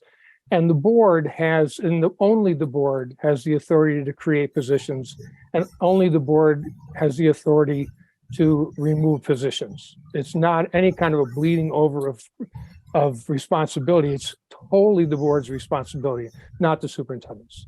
And the board doesn't even have to fill them after they create them. The board's completely in charge of that. So I just wanted to clarify that. And that wasn't the tone that I wanted to start this with, because I've been sitting here incredibly grateful for the way that the administrators have described the importance of this position. And I think, I mean, once again, when I hear from all the administrators, it pretty much changes my perspective on things. And I'm grateful when people offer me better information and I can improve my view of things. I also want to thank Tim for that really thoughtful analysis and the proposing a solution instead of just pointing out the possible shortcomings. But for me, this is a question of whether this professional development best supports the needs of our system right now. This is a different time, an uncomfortable time, requiring a different focus. You need to be in full recovery mode. You've heard from our students speaking through their board advisory committee and their representatives that they want to be treated as humans first and students second. And they've asked for a role in professional development. And they asked for professional development to help teachers learn how to talk with students. They want to focus on communication. They want a role. And they want a sustained approach and ongoing sessions with continuing conversations, rather than the kind of drive-by trainings that others have described this evening that are often forgotten or overcome by the pressures of the moment. They didn't take workshops on effective professional development models. They learned this. They learned that this is what needs to happen from being in the system. And to me, it's a disservice not to listen to them at this point. And that what they're talking about is professional development. They know from experience what John Session mentioned, that research has shown convincingly for decades that the most important factor affecting student learning is the student-teacher relationship. Listening to them and using this title money, I would suggest using all of it, but Tim had some really good ideas there that would really enhance the support that administrators are receiving. It wouldn't be as lovely, but it might be as effective. But I would like to suggest using some of this Title II money to identify people and resources who can provide leadership for the sustained effort that the students are asking for toward changing the climate of the schools And I think this will have a much greater effect on student well-being than doubling down on other things or current practices. And we need to be clear about our priorities. And the first priority has got to be to listen to the students. And I think because we are in a very different time, and we just, through the actions of Tim and Lana and Deborah in particular, and Kelly for keeping it on the agenda, the SD board has got a really good, strong, active, and diverse group of students participating. And, you know, children aren't born seeking oblivion and opiates. They have to be broken first. And they have to experience enough pain and insecurity to need to blot it all out with drugs. This is not lovely. And you need to make sure the school system is doing everything that's possible to combat the shaming, the isolation, the ignoring, the ostracizing, the cliquish behavior that sharpens that pain and reinforces the message these kids keep getting that they're worthless. That's what these students are asking for right now. And this $70,000 or $80,000 of federal professional development money spent on improving climate and student-teacher communications it's more valuable than providing extra support for a strong and clearly already well-supported and collaborative administrative team. Your strength comes from the system. The coach is a part of the system, but that strength is still there, and you all are still there supporting each other and working with each other. I think we really need to just think about a change of direction and move the professional money into the area that the students are talking about. So, thank you. Thank you. Cassie. Oh, sorry. I work closely with Tim and Deborah.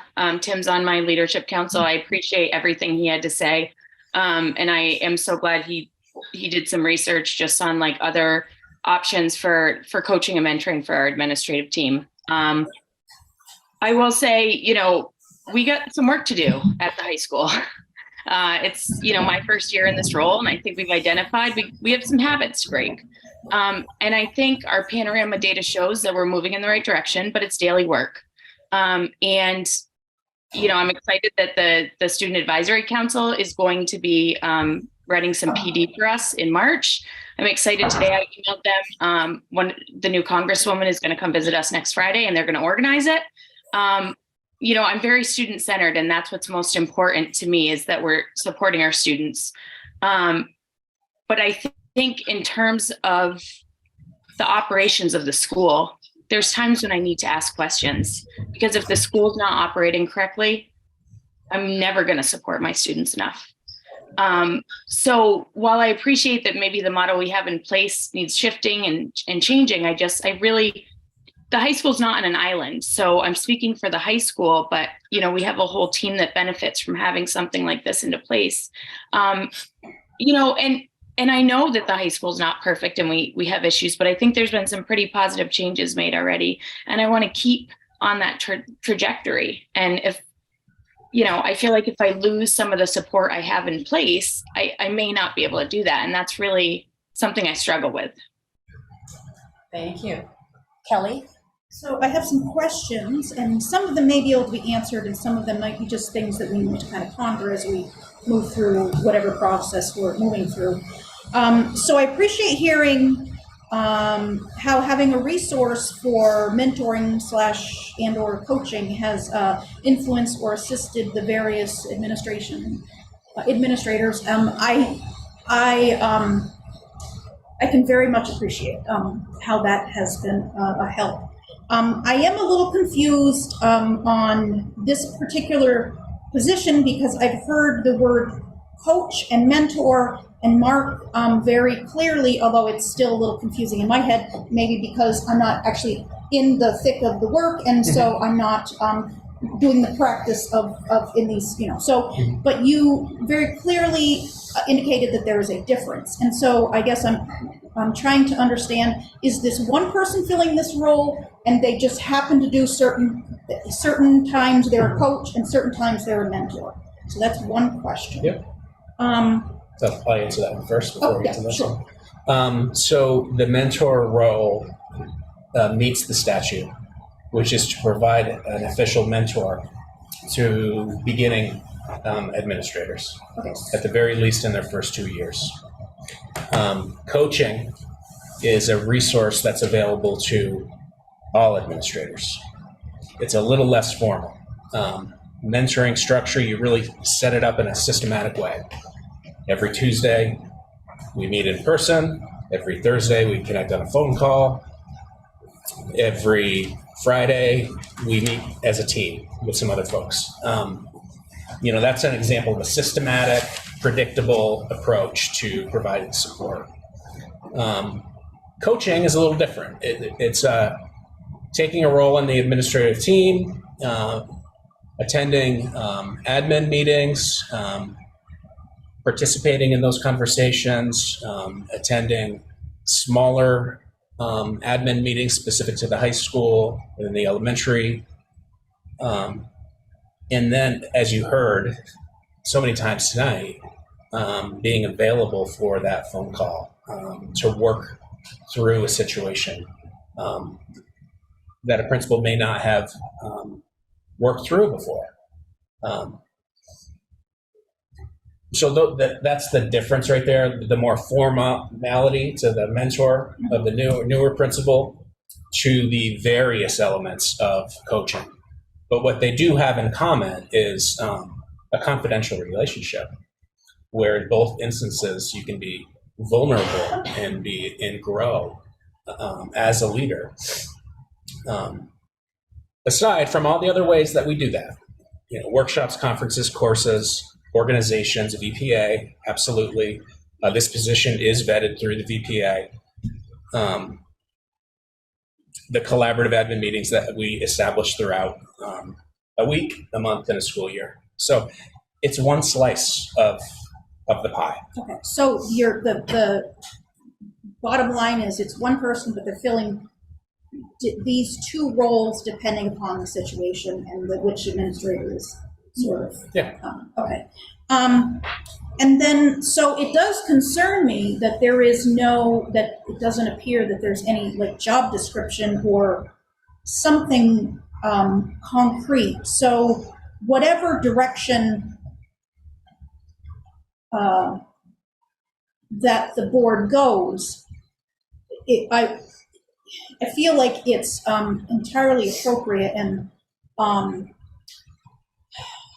I would even say it's the responsible thing to do, to have something concrete in terms of a description, a job description of responsibilities, something in writing, and I appreciate the 360. You mentioned that there's a 360 that's started, so I appreciate that. But the job description kind of that does kind of bother me. But it does feel like there is a job description. It could be a little more detailed. But who came up? Where did who developed that? I guess, and that's not clear to me. And maybe it's just because I allow for the fact that I'm not in the know on everything. So that's fine. Stacey's here from Human Resources. Okay. There is a job description that has been in the person in this position. My understanding is by the looks of it was drafted by Lyle Holiday. That is where we were able to pull that job description. Is it this? It's a similar document that's like that. That's been every year. But this is the job description that we got for this position that we're talking about. Why would there be a different one in this folder? No, it's the same information. It's just it wasn't the document that was pulled out of the file. What's the 12, 7, and 22? That's the job description that we do for everybody. So that's just a normal job description that we do for all of our positions. And Stacey reformatted it so that all of our job descriptions look the same. Oh. The same template. Yeah. So this is a job description that goes back, 6 years? 5 or 6 years. So it feels like we're looking at two parts. It feels like we're looking at. I'll speak for myself, but I would be surprised if the rest of the board didn't agree with this. That I support coaching and mentoring and all that goes with making sure that you are successful in your position, so that we can make sure the teachers and the students are successful. And also, based on last night's meeting, families are sort of lumped in there too, because I know that you provide a lot of supports to the families. So, but my questions really go to, is this the best format for all stakeholders, including the principals, the other administrators, the students, and the taxpayers? I'm wondering, how does one person assist all those who need assistance? And how, as things change, like laws change and procedures change and things that the mentor would need to be aware of, I'm interested in understanding that, and how this person is, like what sort of outreach or resources do they use to make sure that they are up to date on all the things that they would need to provide resources to you. And I guess that's, I would be interested in looking at other, I appreciate the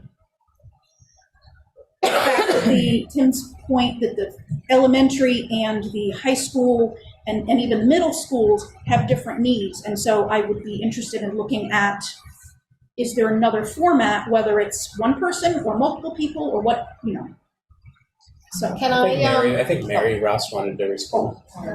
No, you go. Yep. You're my principal. What am I going to do?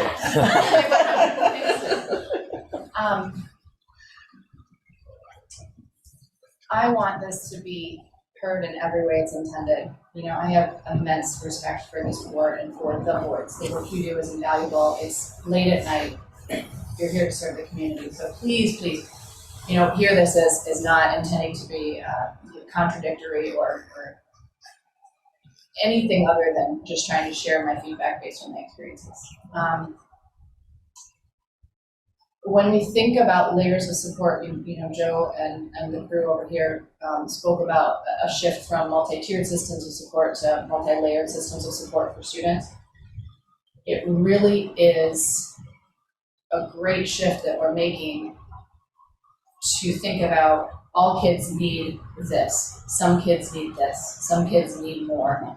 And every single individual, David, you mentioned, that walks through our door is a human first, and then a student, and also a sister and a daughter.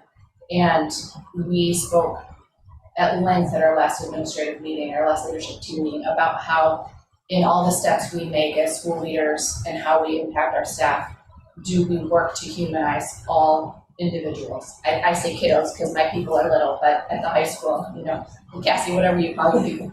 And so that's deep in the work we do. And I want to just draw the comparison about the multi-layered systems of support that we're trying to move to with kids, with the little humans and the teenage humans we work with. Make the comparison to the multi-layered system of support that this, flawed individual that the good people in Vernon pay every year, thank you, need, and for example, in the month of January, I think I've reached out to every single principal in our SU. I have talked to Mark on the phone and texted and emailed with Mark multiple times, I think, since 7:15 this morning, today, and that's pretty typical. I am excited to attend the VPA session later this month with Brandy. I think some other folks are going to collaborate with some people.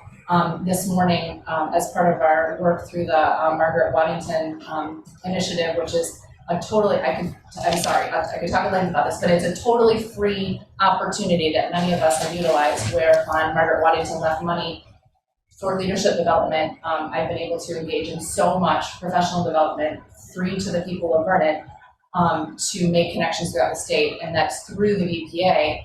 But this morning, I had a Zoom quick meeting with someone who's a career center director in the middle of the state and someone who's an elementary principal almost at the Canadian border. And we have these regular check-ins as something we do, and excited to see each other. And I got a kiddo out my door, I gotta go, but we check in with each other to share ideas and to share solutions. In addition to that, having conversations and quick texts. I had 2 phone conversations with the principal coach this week. And I just want to underscore that the layers of support that I engage in is very similar to the other administrators in this district. And by no means, if I misrepresented or anyone else did, that one principal coach, like one human, is the answer to everything. Like, of course they're not. And if anybody ever sells you a bill of goods that this one principal or this one person or this one curriculum is the answer to everything, like, they're wrong, right?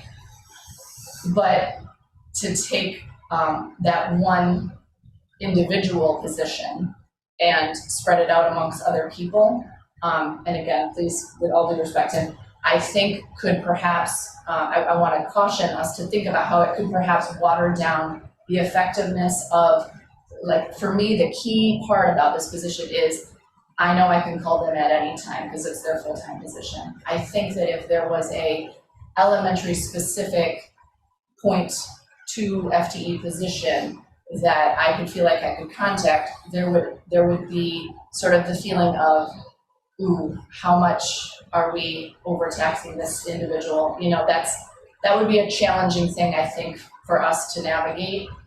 And I think having one individual full-time position allows them to, you know, the individual that works in that position to say, this is in their own mind without breaking confidentiality. This is happening in Gopher, this is happening in Vernon, this is happening over at Oak Grove. I can use these 3 things that I know in my mind and I'm not sharing and breaking confidentiality to say, this is support I can offer all people in this SU. But please know that the intention isn't to say that one FTE person is the answer to all things, but I need you to know that there are so many layers of support that it's part of why I moved to Vermont, that I'm so fortunate to be able to take advantage of. And this one individual, you know, full-time person position has been probably one of the most valuable for me, but certainly not the only one that I engage in. So just for what it's worth. And I engaged in mentoring as a beginning assistant principal at Academy School and as a beginning principal at Vernon as sort of formal mentoring. And then I continued to engage in the coaching in year 8 quite often, daily. Of course, appreciate the time to speak. Deborah, thank you for being patient. Thank you. Can you hear me? Yes. Okay. So this conversation, to pick up on Mary Ross's remark, this conversation is so multi-layered at this point. And from the distinction between coach and mentor, from the notion that one can be vulnerable and remain, and the communication remain confidential at the same time. I'm not sure I understand that. This is employment, it's a job, and it makes me think about my own layered life experience and the different careers I've had, the last one being as an academic, as an educator, 35 years, whether public or private school. Vulnerable, yes, never confidential. And I functioned as a mentor on many occasions. Mary Ross talked about layers of support. And the example she just gave, I think, is really important. She talked about the frequency of contact that she has regularly with her peers, other principals, with Mark. I want to say we work together, but I'm not in it anymore. You work together with frequent check-ins. So, and then at the same time, that one person is not that go-to person that is a benefit to everyone. So I think about my own experience with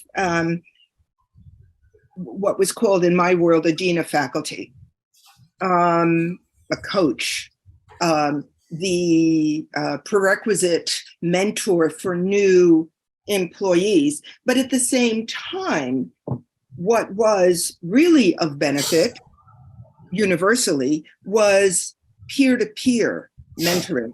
peer-to-peer coaching, that ongoing relationship that you have, a mate who invites you into that setting, or I invite that person in. To have one person function as the coach for everyone would make me feel uncomfortable in the workplace. I might prefer working with someone else based upon personality. And so peer-to-peer is a model that works well. The possibility that one principal, one senior or more senior principal, might mentor a newer colleague. Both are actively on site doing the job. I appreciate that interrupting someone might not make you feel comfortable, but as an educator, we all exist to be interrupted, to assist, to listen, to help. I think Tim's statement is very strong, coupled with what Michelle said earlier. And Michelle made mention of a need for checks and balances. And she also talked about a need to help this position evolve. So again, I am concerned about one person being the coach / mentor for numerous people, not just the principals, but the assistant principals. I think there is, and I know that Mark talked about this, but I just want to reiterate the need to reach out to engaged, trained professional development facilitators, individuals, teams that have up-to-date skills having to do with a variety of issues, whether it is bullying, microaggressions, whether it is gender, sexual orientation, where we fit on the spectrum. And again, some people have skills in certain areas, but there is no one person who is skilled in all areas. Now, I know that was already dealt with. I just think that there is something to be said to reconsidering this model. And it doesn't mean in reconsidering that you're pulling the rug out from individuals who look to this for support. That support needs to be maintained in some form, but why not consider another model? Thank you. Thank you, Deborah. So. Well, I would just say because it's working right now. It's working really well. And again, it's one slice of the pie, and relationships are really important. And it would be my recommendation not to eliminate this position at this time. Is it worthy to review every year? Absolutely. Is there a time for this position to not be in place or it to be re-envisioned? Yes, absolutely. I don't think now is the time. So, Kate Margaitis.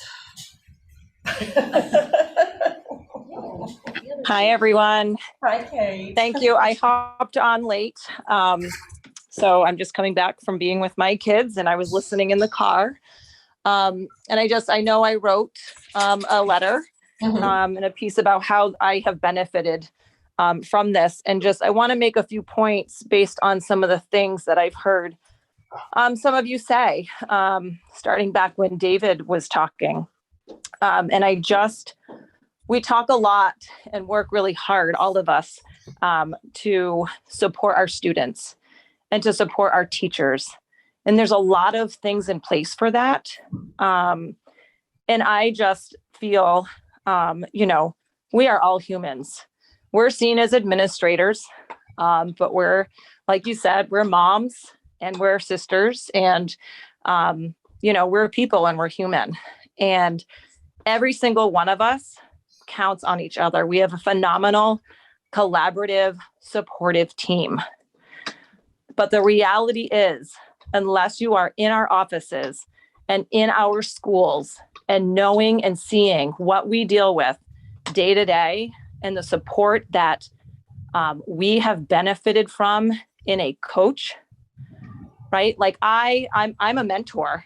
I'm a mentor to Cassie, and we have time that we can talk about things, but we can't dedicate the time we need for each other in a way that a coach can, and have those conversations and talk about best strategies, because sometimes a situation will come up and it's brand new to all of us. And to have someone that is knowledgeable and can coach us through and be, non-judgmental, non-evaluative, which to all of us are those things to each other, right? It's just good to have someone that is, I'll say, neutral in a way, right? Because we have all experienced things in our schools and we can get really fired up and worked up about them, but it's good to have somebody, no matter who that person is or what that system looks like. We need support. We need to feel supported. We are great educators. We are a phenomenal team. We need the support, and we need that from you.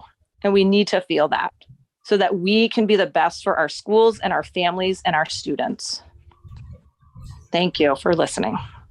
Thank you, Kate. I have a suggestion. Oh, Can I make a quick comment? yes. Yeah. Then I'll make my suggestions. I think it's been a great conversation. I just want to give you my perspective as the business administrator. So you've heard that stability in leadership is really essential for success, and we've achieved that for the most part. So back to Mark's comment, you're looking at the evidence that the system is working, that you just got a unanimous testimony from the recipients of the model that's in place, that it's highly valuable, highly effective, and it's making folks more efficient, more productive, and successful. So there's the evidence, there's the results. We've also heard that professional development in theory is essential, and folks have so many different avenues to access that, but it's applying the professional development in their building, in their seat, in their day, that really applies the development to solutions to what you just heard from so many folks. So I agree with what's been said. These are great ideas. It's a very good discussion. I think what Tim brought up has a lot of merit. It's just, we've just come through the pandemic. We've had so many challenges. This is just not a good time to redefine a system that we have a lot of evidence is working very well. So there's my comment. Thank you, Frank. So my suggestion, given the late hour and that we are not done yet, would anyone mind tabling this or postponing this until the next meeting? So we put it on the agenda. I think we had a very thorough discussion.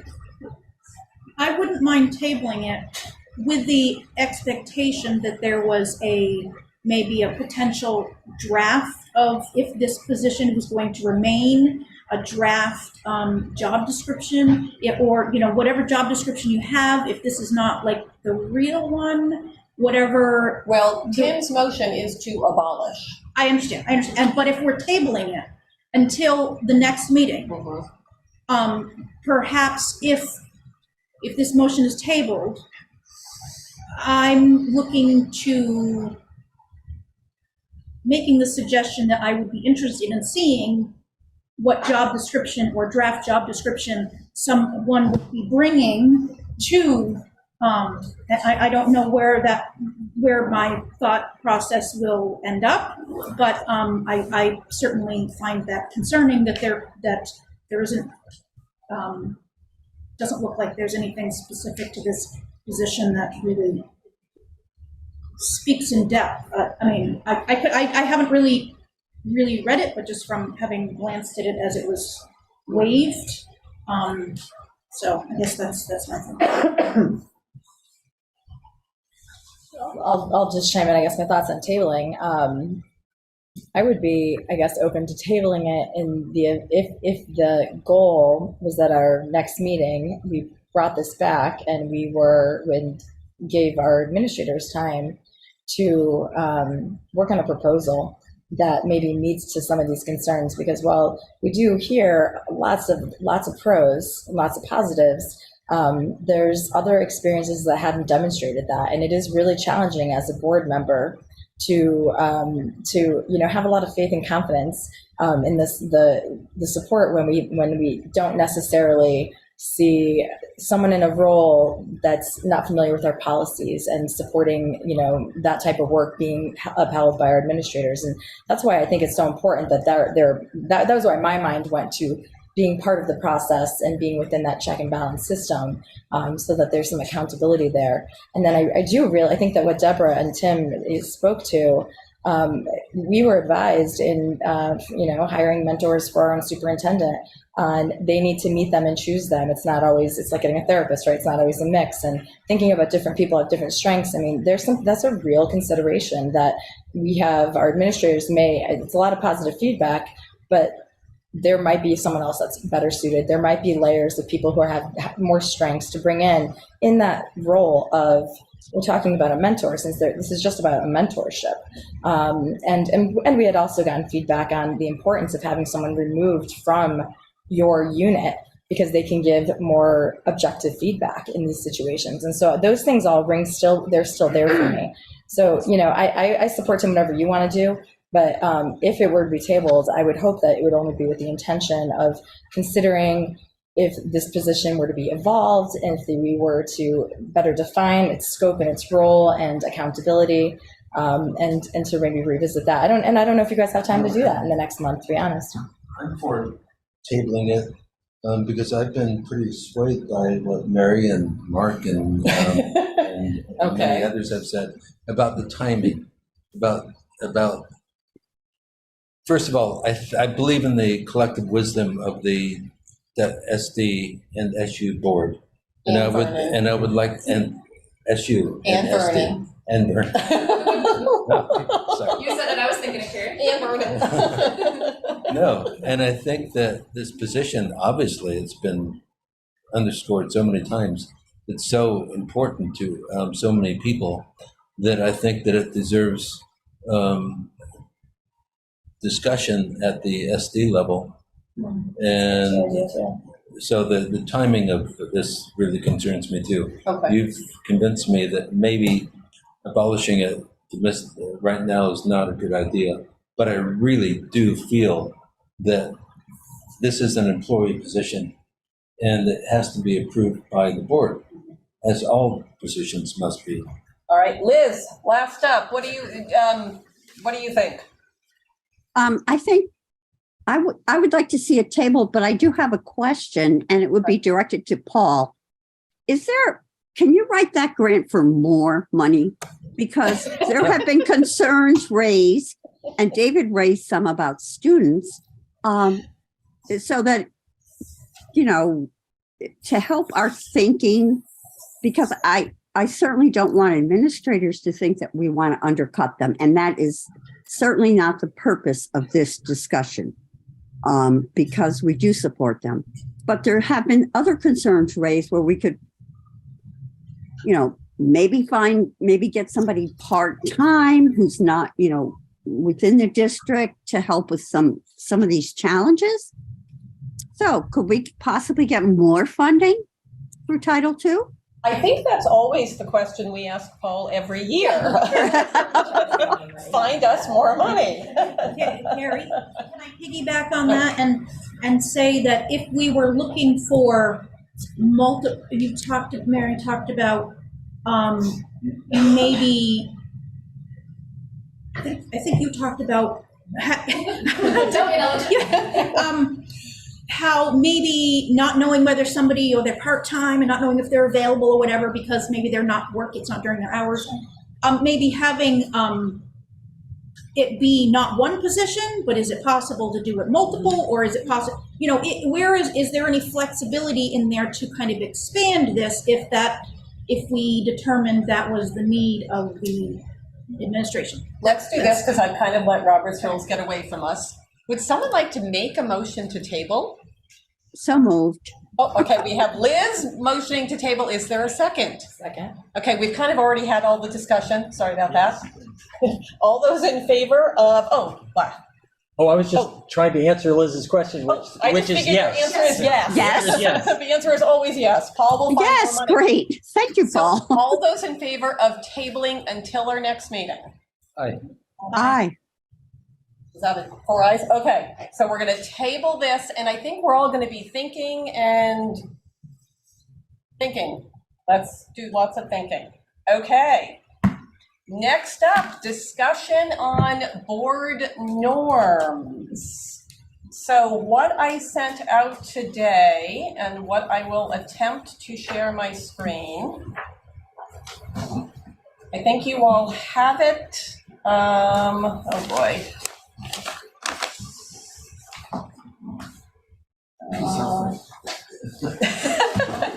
Now, didn't we have a conversation last night about wellness and healthy eating?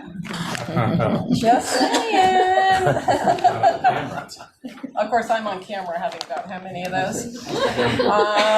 Okay, so I'm putting up what I sent out to people. Does anyone want a hard copy? I got hard copies. So this is where we are on board norms. This is not my work. This is stolen from the VSBA. These were the 14 possible norms that we came up with. And then they put them into this grid. So we've got respect, curiosity, collaboration, teamwork, and discipline. When I polled you all, mutual respect and speaking respectfully, model collaboration, and engage to resolve conflicting opinions, seek understanding came in as the top 3 priorities for everybody. Second tier was withhold judgment, and no one knows everything.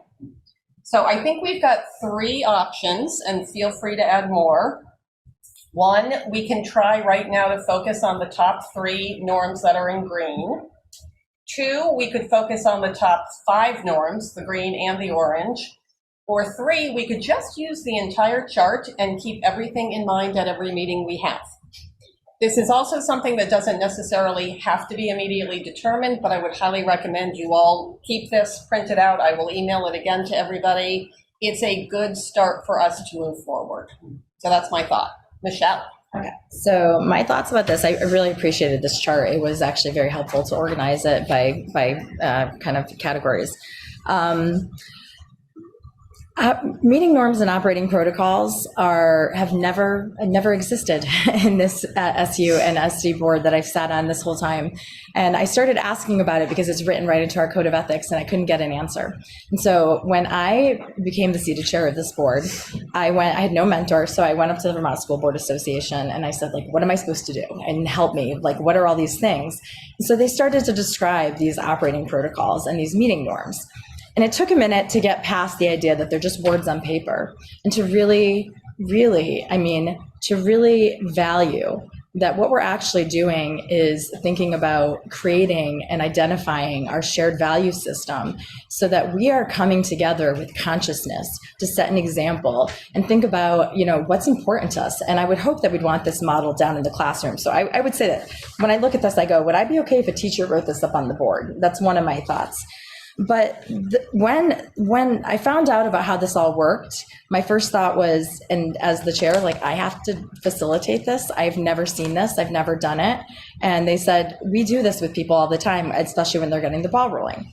So I came back to my board with a contract for the VSBA. It was multifaceted, and it was our board development workshops. We We approved it unanimously, $8,000 to go through, and it included some other things like a superintendent evaluation, which is another thing that had never been done. And we part of our 4-class workshop is very specific that they are guiding us and helping to create it. And it's a system of first getting to know each other, and then we're working with our administrators, and we're building on that. And we're building, I think the next step is sort of to really identify how we work together to know what our shared goals are. And it sort of wraps up with, now, what's the actual structure? How do you define goals? How do you put this stuff on paper in a neat way, an agreeable way? How do you create this as a system to keep following for years to be? And so I personally really feel that we need to do this with the council of the services that we paid to help us do this. And one of my reasoning for this is I'm looking at this, and I know this was just sort of the brainstorm from session 1, where the idea was to get a grasp sort of what's important to you, what do you need from your superintendent? It wasn't necessarily thinking about how do we define these to positive values. But when I look at the Vermont School Board Association recommended operating protocols, it is not 4 or 5 words. It is a 17 statements, definitive statements and goals. And so I'm not feeling like, I don't think, since we're finally doing this, I want to do it right. I don't want to say, all right, great, we can just jump ahead, and because our sessions got more spread out than we meant to. And so we've paid for professional services to guide us through creating an operating protocol. I'd like to see where that goes. The final word is, of course, always ours. But I think that we have more work to do that will help us build a stronger foundation that is essentially the foundation. And it's what's going to be used, tweaks, I'm sure, and altered, but for years to come. I mean, we are building a foundation for a new supervisory union and new school districts. And so I just really think that we need to defer to the professionals who we hired to guide us to create this document, and see why there's the 17 pages of definitive statements and goals, versus sort of things like no one knows everything. So that's my 2 cents. I would like to not address this and wait until we've gone through our board development workshops and have their help. Other comments? My comment is, it is never a bad thing to see things that we can try to keep in mind. These all appear to be things that maybe as adults and I will put myself in there, I am guilty, I'm flawed. So things that we as adults often forget about, but we try to teach our kindergartners, our first graders, all the way up. And so I don't think that there is any cost to us looking at these and trying to think about how we can use, whether it's the green or the green and the orange or all of them, how we can try to be mindful of any and all of these.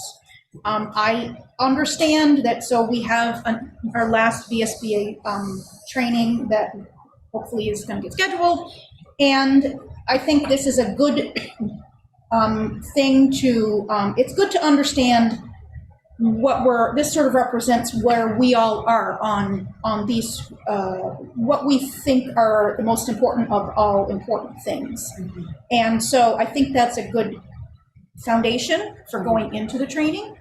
I don't think it says that this is where we are and we can't change our mind, we can't add things, we can't subtract things, we can't change things, whatnot, when we get to the training, or even between now and the training. But I don't see any harm, and I actually see a benefit to trying to remind myself, and maybe other people will as well, that these are things that I would like to model as I am in this board, and the other board, and in regular life, and my other job, and all these sort of things. So I appreciate seeing this chart and seeing how the other board members appear to be sort of on that chart as well. So, can I make a recommendation? Yeah. Maybe on the next agenda, we include this chart on the agenda as a reference point, not as an official adoption, because I do agree going through the process with the VSBA makes a ton of sense. But these are all things that came from us, right? And it doesn't hurt to have it right on the agenda to reflect on without officially adopting anything. but just as a reference. Is it too late to add something? What's that? The whole thing or just the green and yellow? The chart itself? I was thinking the chart itself, yeah. I thought that when we did our second meeting that we did sort of change some of the words a little bit on some of them because I do think it's important that it's positive reinforcement and that it's, and that not everybody reads things the same way, but if anybody reads something that feels a little bit like a negative connotation, I'd rather find new words so that it suits everybody personally. Just that concept of encouraging us to bring our best selves to the table, which I would have written down if I thought of that one before, but. Liz, I see your hand up. Yep.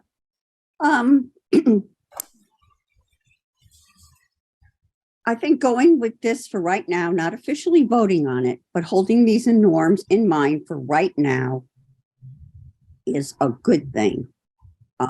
Never let perfection be the enemy of the good. And having some of these in plain sight,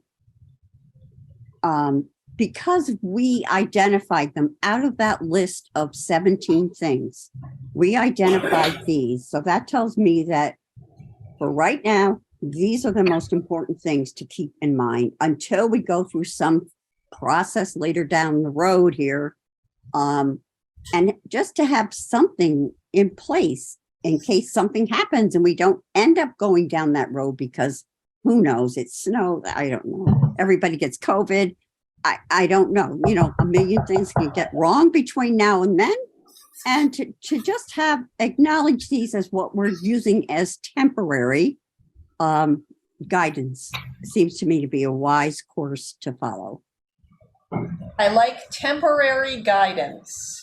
All right. Next up, if no other issues on this, let me get back to where I can see. Okay. Laying the groundwork for summer retreat. I know we had a conversation about this. I don't think I'm going to be able to say it. I can try. I just think having a sign of commitment of doing a summer retreat this summer would be great. I think it sets us up for creating a cycle for collaboration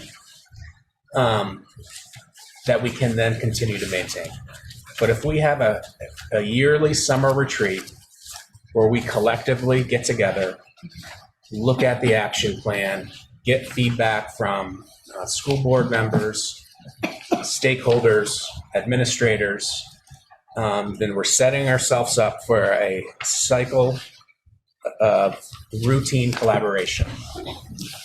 And I would suggest that we commit to doing a summer retreat in June, before the summer gets away from us.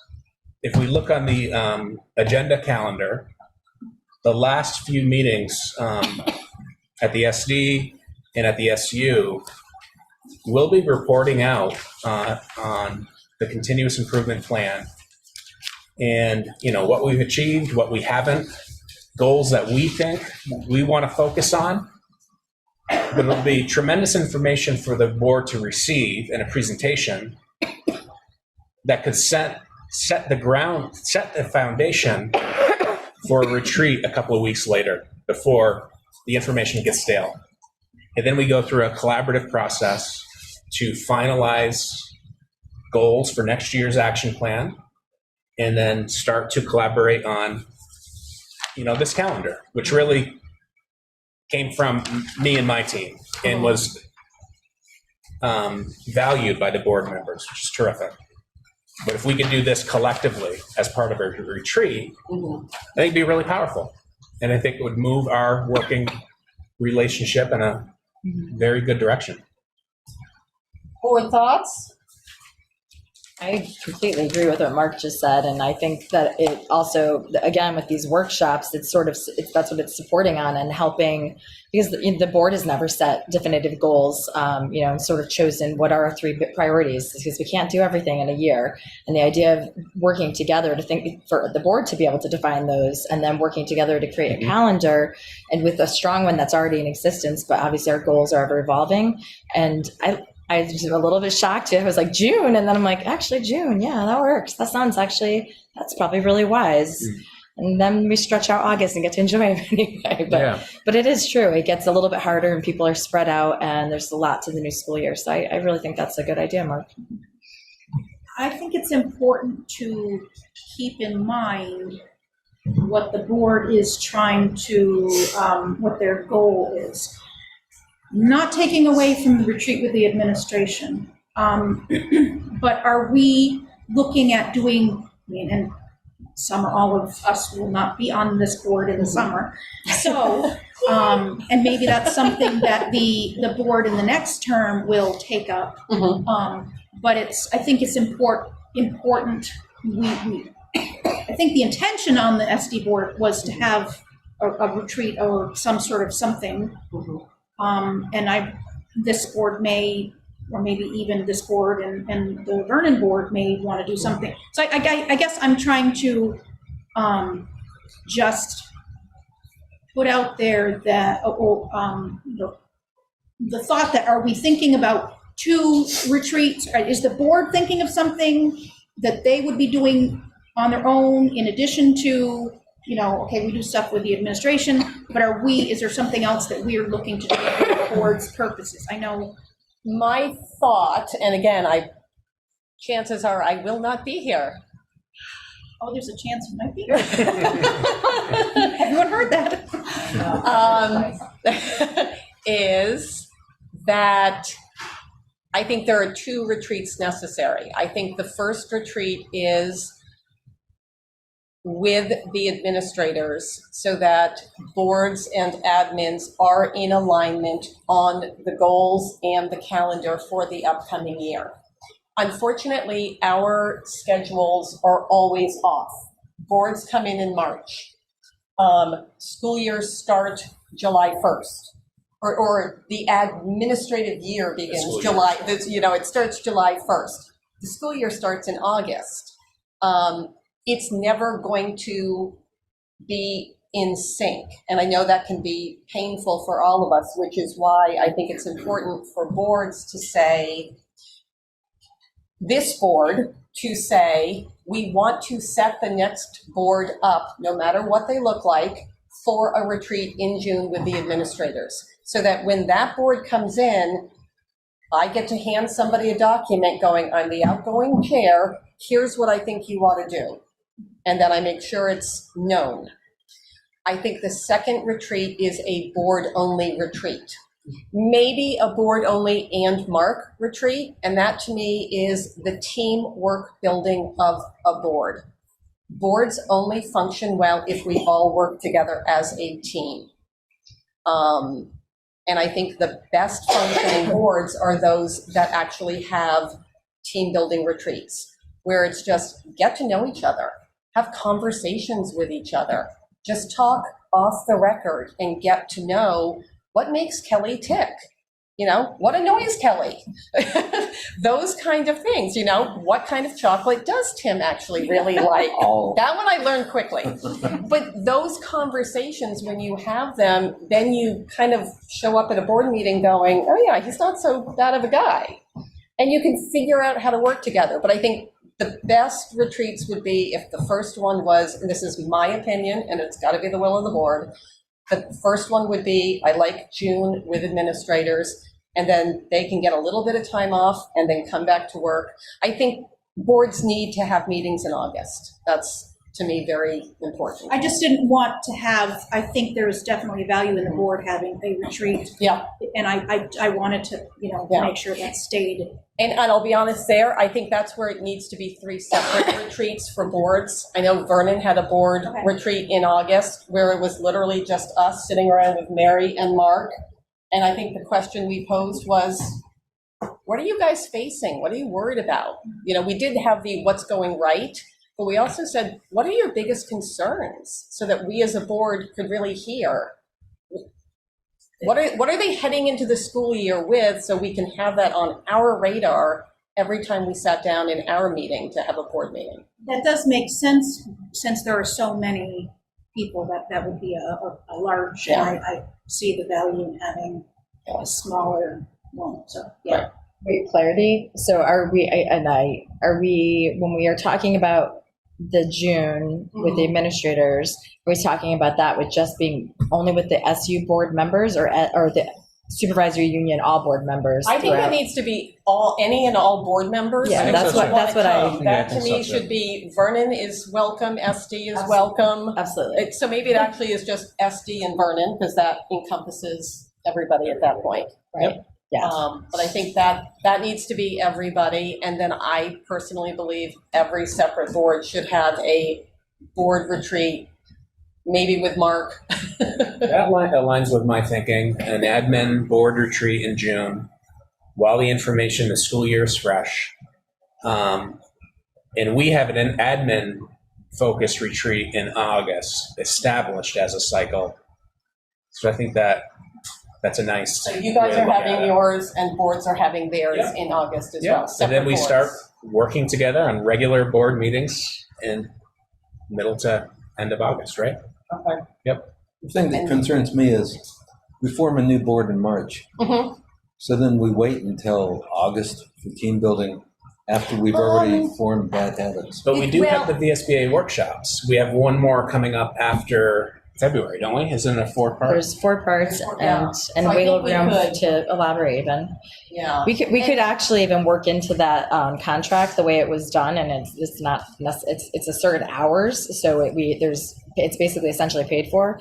Because I think some of board members were pretty underwhelmed by sort of the webinar new board members, but we could actually have work with them to have so now you're starting fresh again, because there's a lot to go into. Reorganizing and all those things. So there's, that contract did include developing subsequent trainings as indicated up to a certain amount of hours. So flexibility. Tim, I've been working on the WSESU and VES board playbook that I will be sharing with everyone soon, which is basically everything I wish I had known when I became a board member or a chair and nobody ever told me. And I think if the next board come March starts with something that basically says, hey, make sure you get the VSBA handbook in March, not in May. Yeah, of course. Things like that. And just, make sure you guys are on the VSBA mailing list. Make sure you get the master agreement from the VSEA. Make sure you understand what open meeting law is. So this you will be getting for your fun nighttime reading sometime. That's good. And I can copy into what we're And- also doing it for our board as well. Right. So I think we're That's something trying to to set hand out. up That's fantastic. a better beginning for the next boards. Well, thank you, Carrie. And just keep the chocolate closer. Now let's talk, and this will be in here as well, discussion on agenda setting protocol. I think I sent you guys this. And I'm gonna probably paraphrase because there's no way I'm gonna find it. Thank you, Paul. Basic, and this is,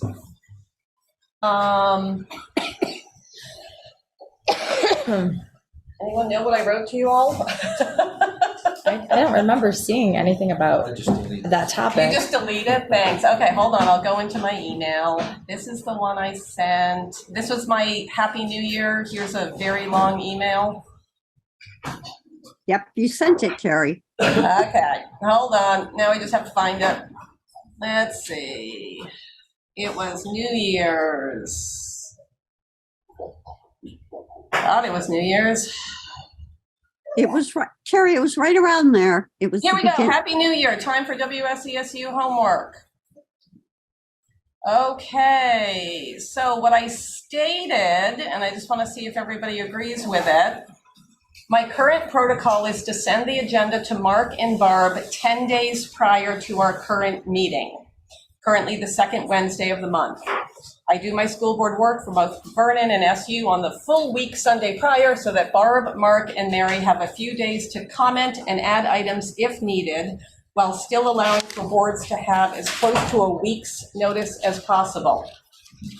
Given that Mark has created an overall structure of meetings for the SU and SD and one for Vernon, I start there and always keep track of items fellow board members have mentioned. Bottom line is, I want you all to feel free to let me know if you have additional items. I can't promise they will immediately be added if they require administration work or if our agenda is already full, but it is important that the chair keeps a running tally of what board members want to accomplish, as that way things are less likely to fall through the cracks. Of course, if you have additional ideas of what might work better for agenda setting, please feel free to let me know. So that's my current agenda setting. Comments, questions? And I can move this into the playbook so the next chair can. Oh, someone's in the waiting room. All right, so everybody okay with that? Yep. Sort of like, it works? Okay. Now we have an executive session. Actually, let me ask this question.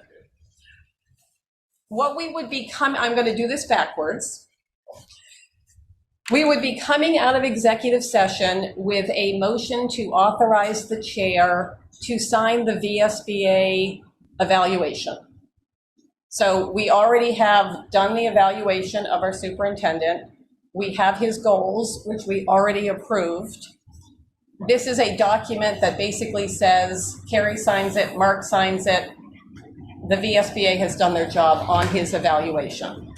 Is everybody okay with? Could you repeat that? To authorize the chair to approve what? To sign the VSBA, the final VSBA evaluation document. Which is essentially the goals that the board has already approved. Right. I already handed mine in. I already handed mine in. I didn't know. I gave him mine. I was like, okay, good. So that, okay. Thank you. I thought we were done I just want with to check it off. I've got a checklist on that. I'll have to bring mine. Okay, so I use that. Thought we were already done So with that. that's what the motion would be, to authorize the chair to sign the VSBA evaluation. Mark signs it, I sign it, it goes in his file, and then we keep track throughout the year. Yep. Okay, so we're gonna just cancel that executive session. Is there a motion? Thank you, Kelly. Is there a second? Second. Thank you, Liz. All those in favor of authorizing the chair to sign the VSBA evaluation documents, say aye. Aye. Okay, favorite motion of the night? I move that we adjourn. Thank you, Liz. Is there a second? I'll second. All those in favor? Aye. And we're out at 9 o'clock.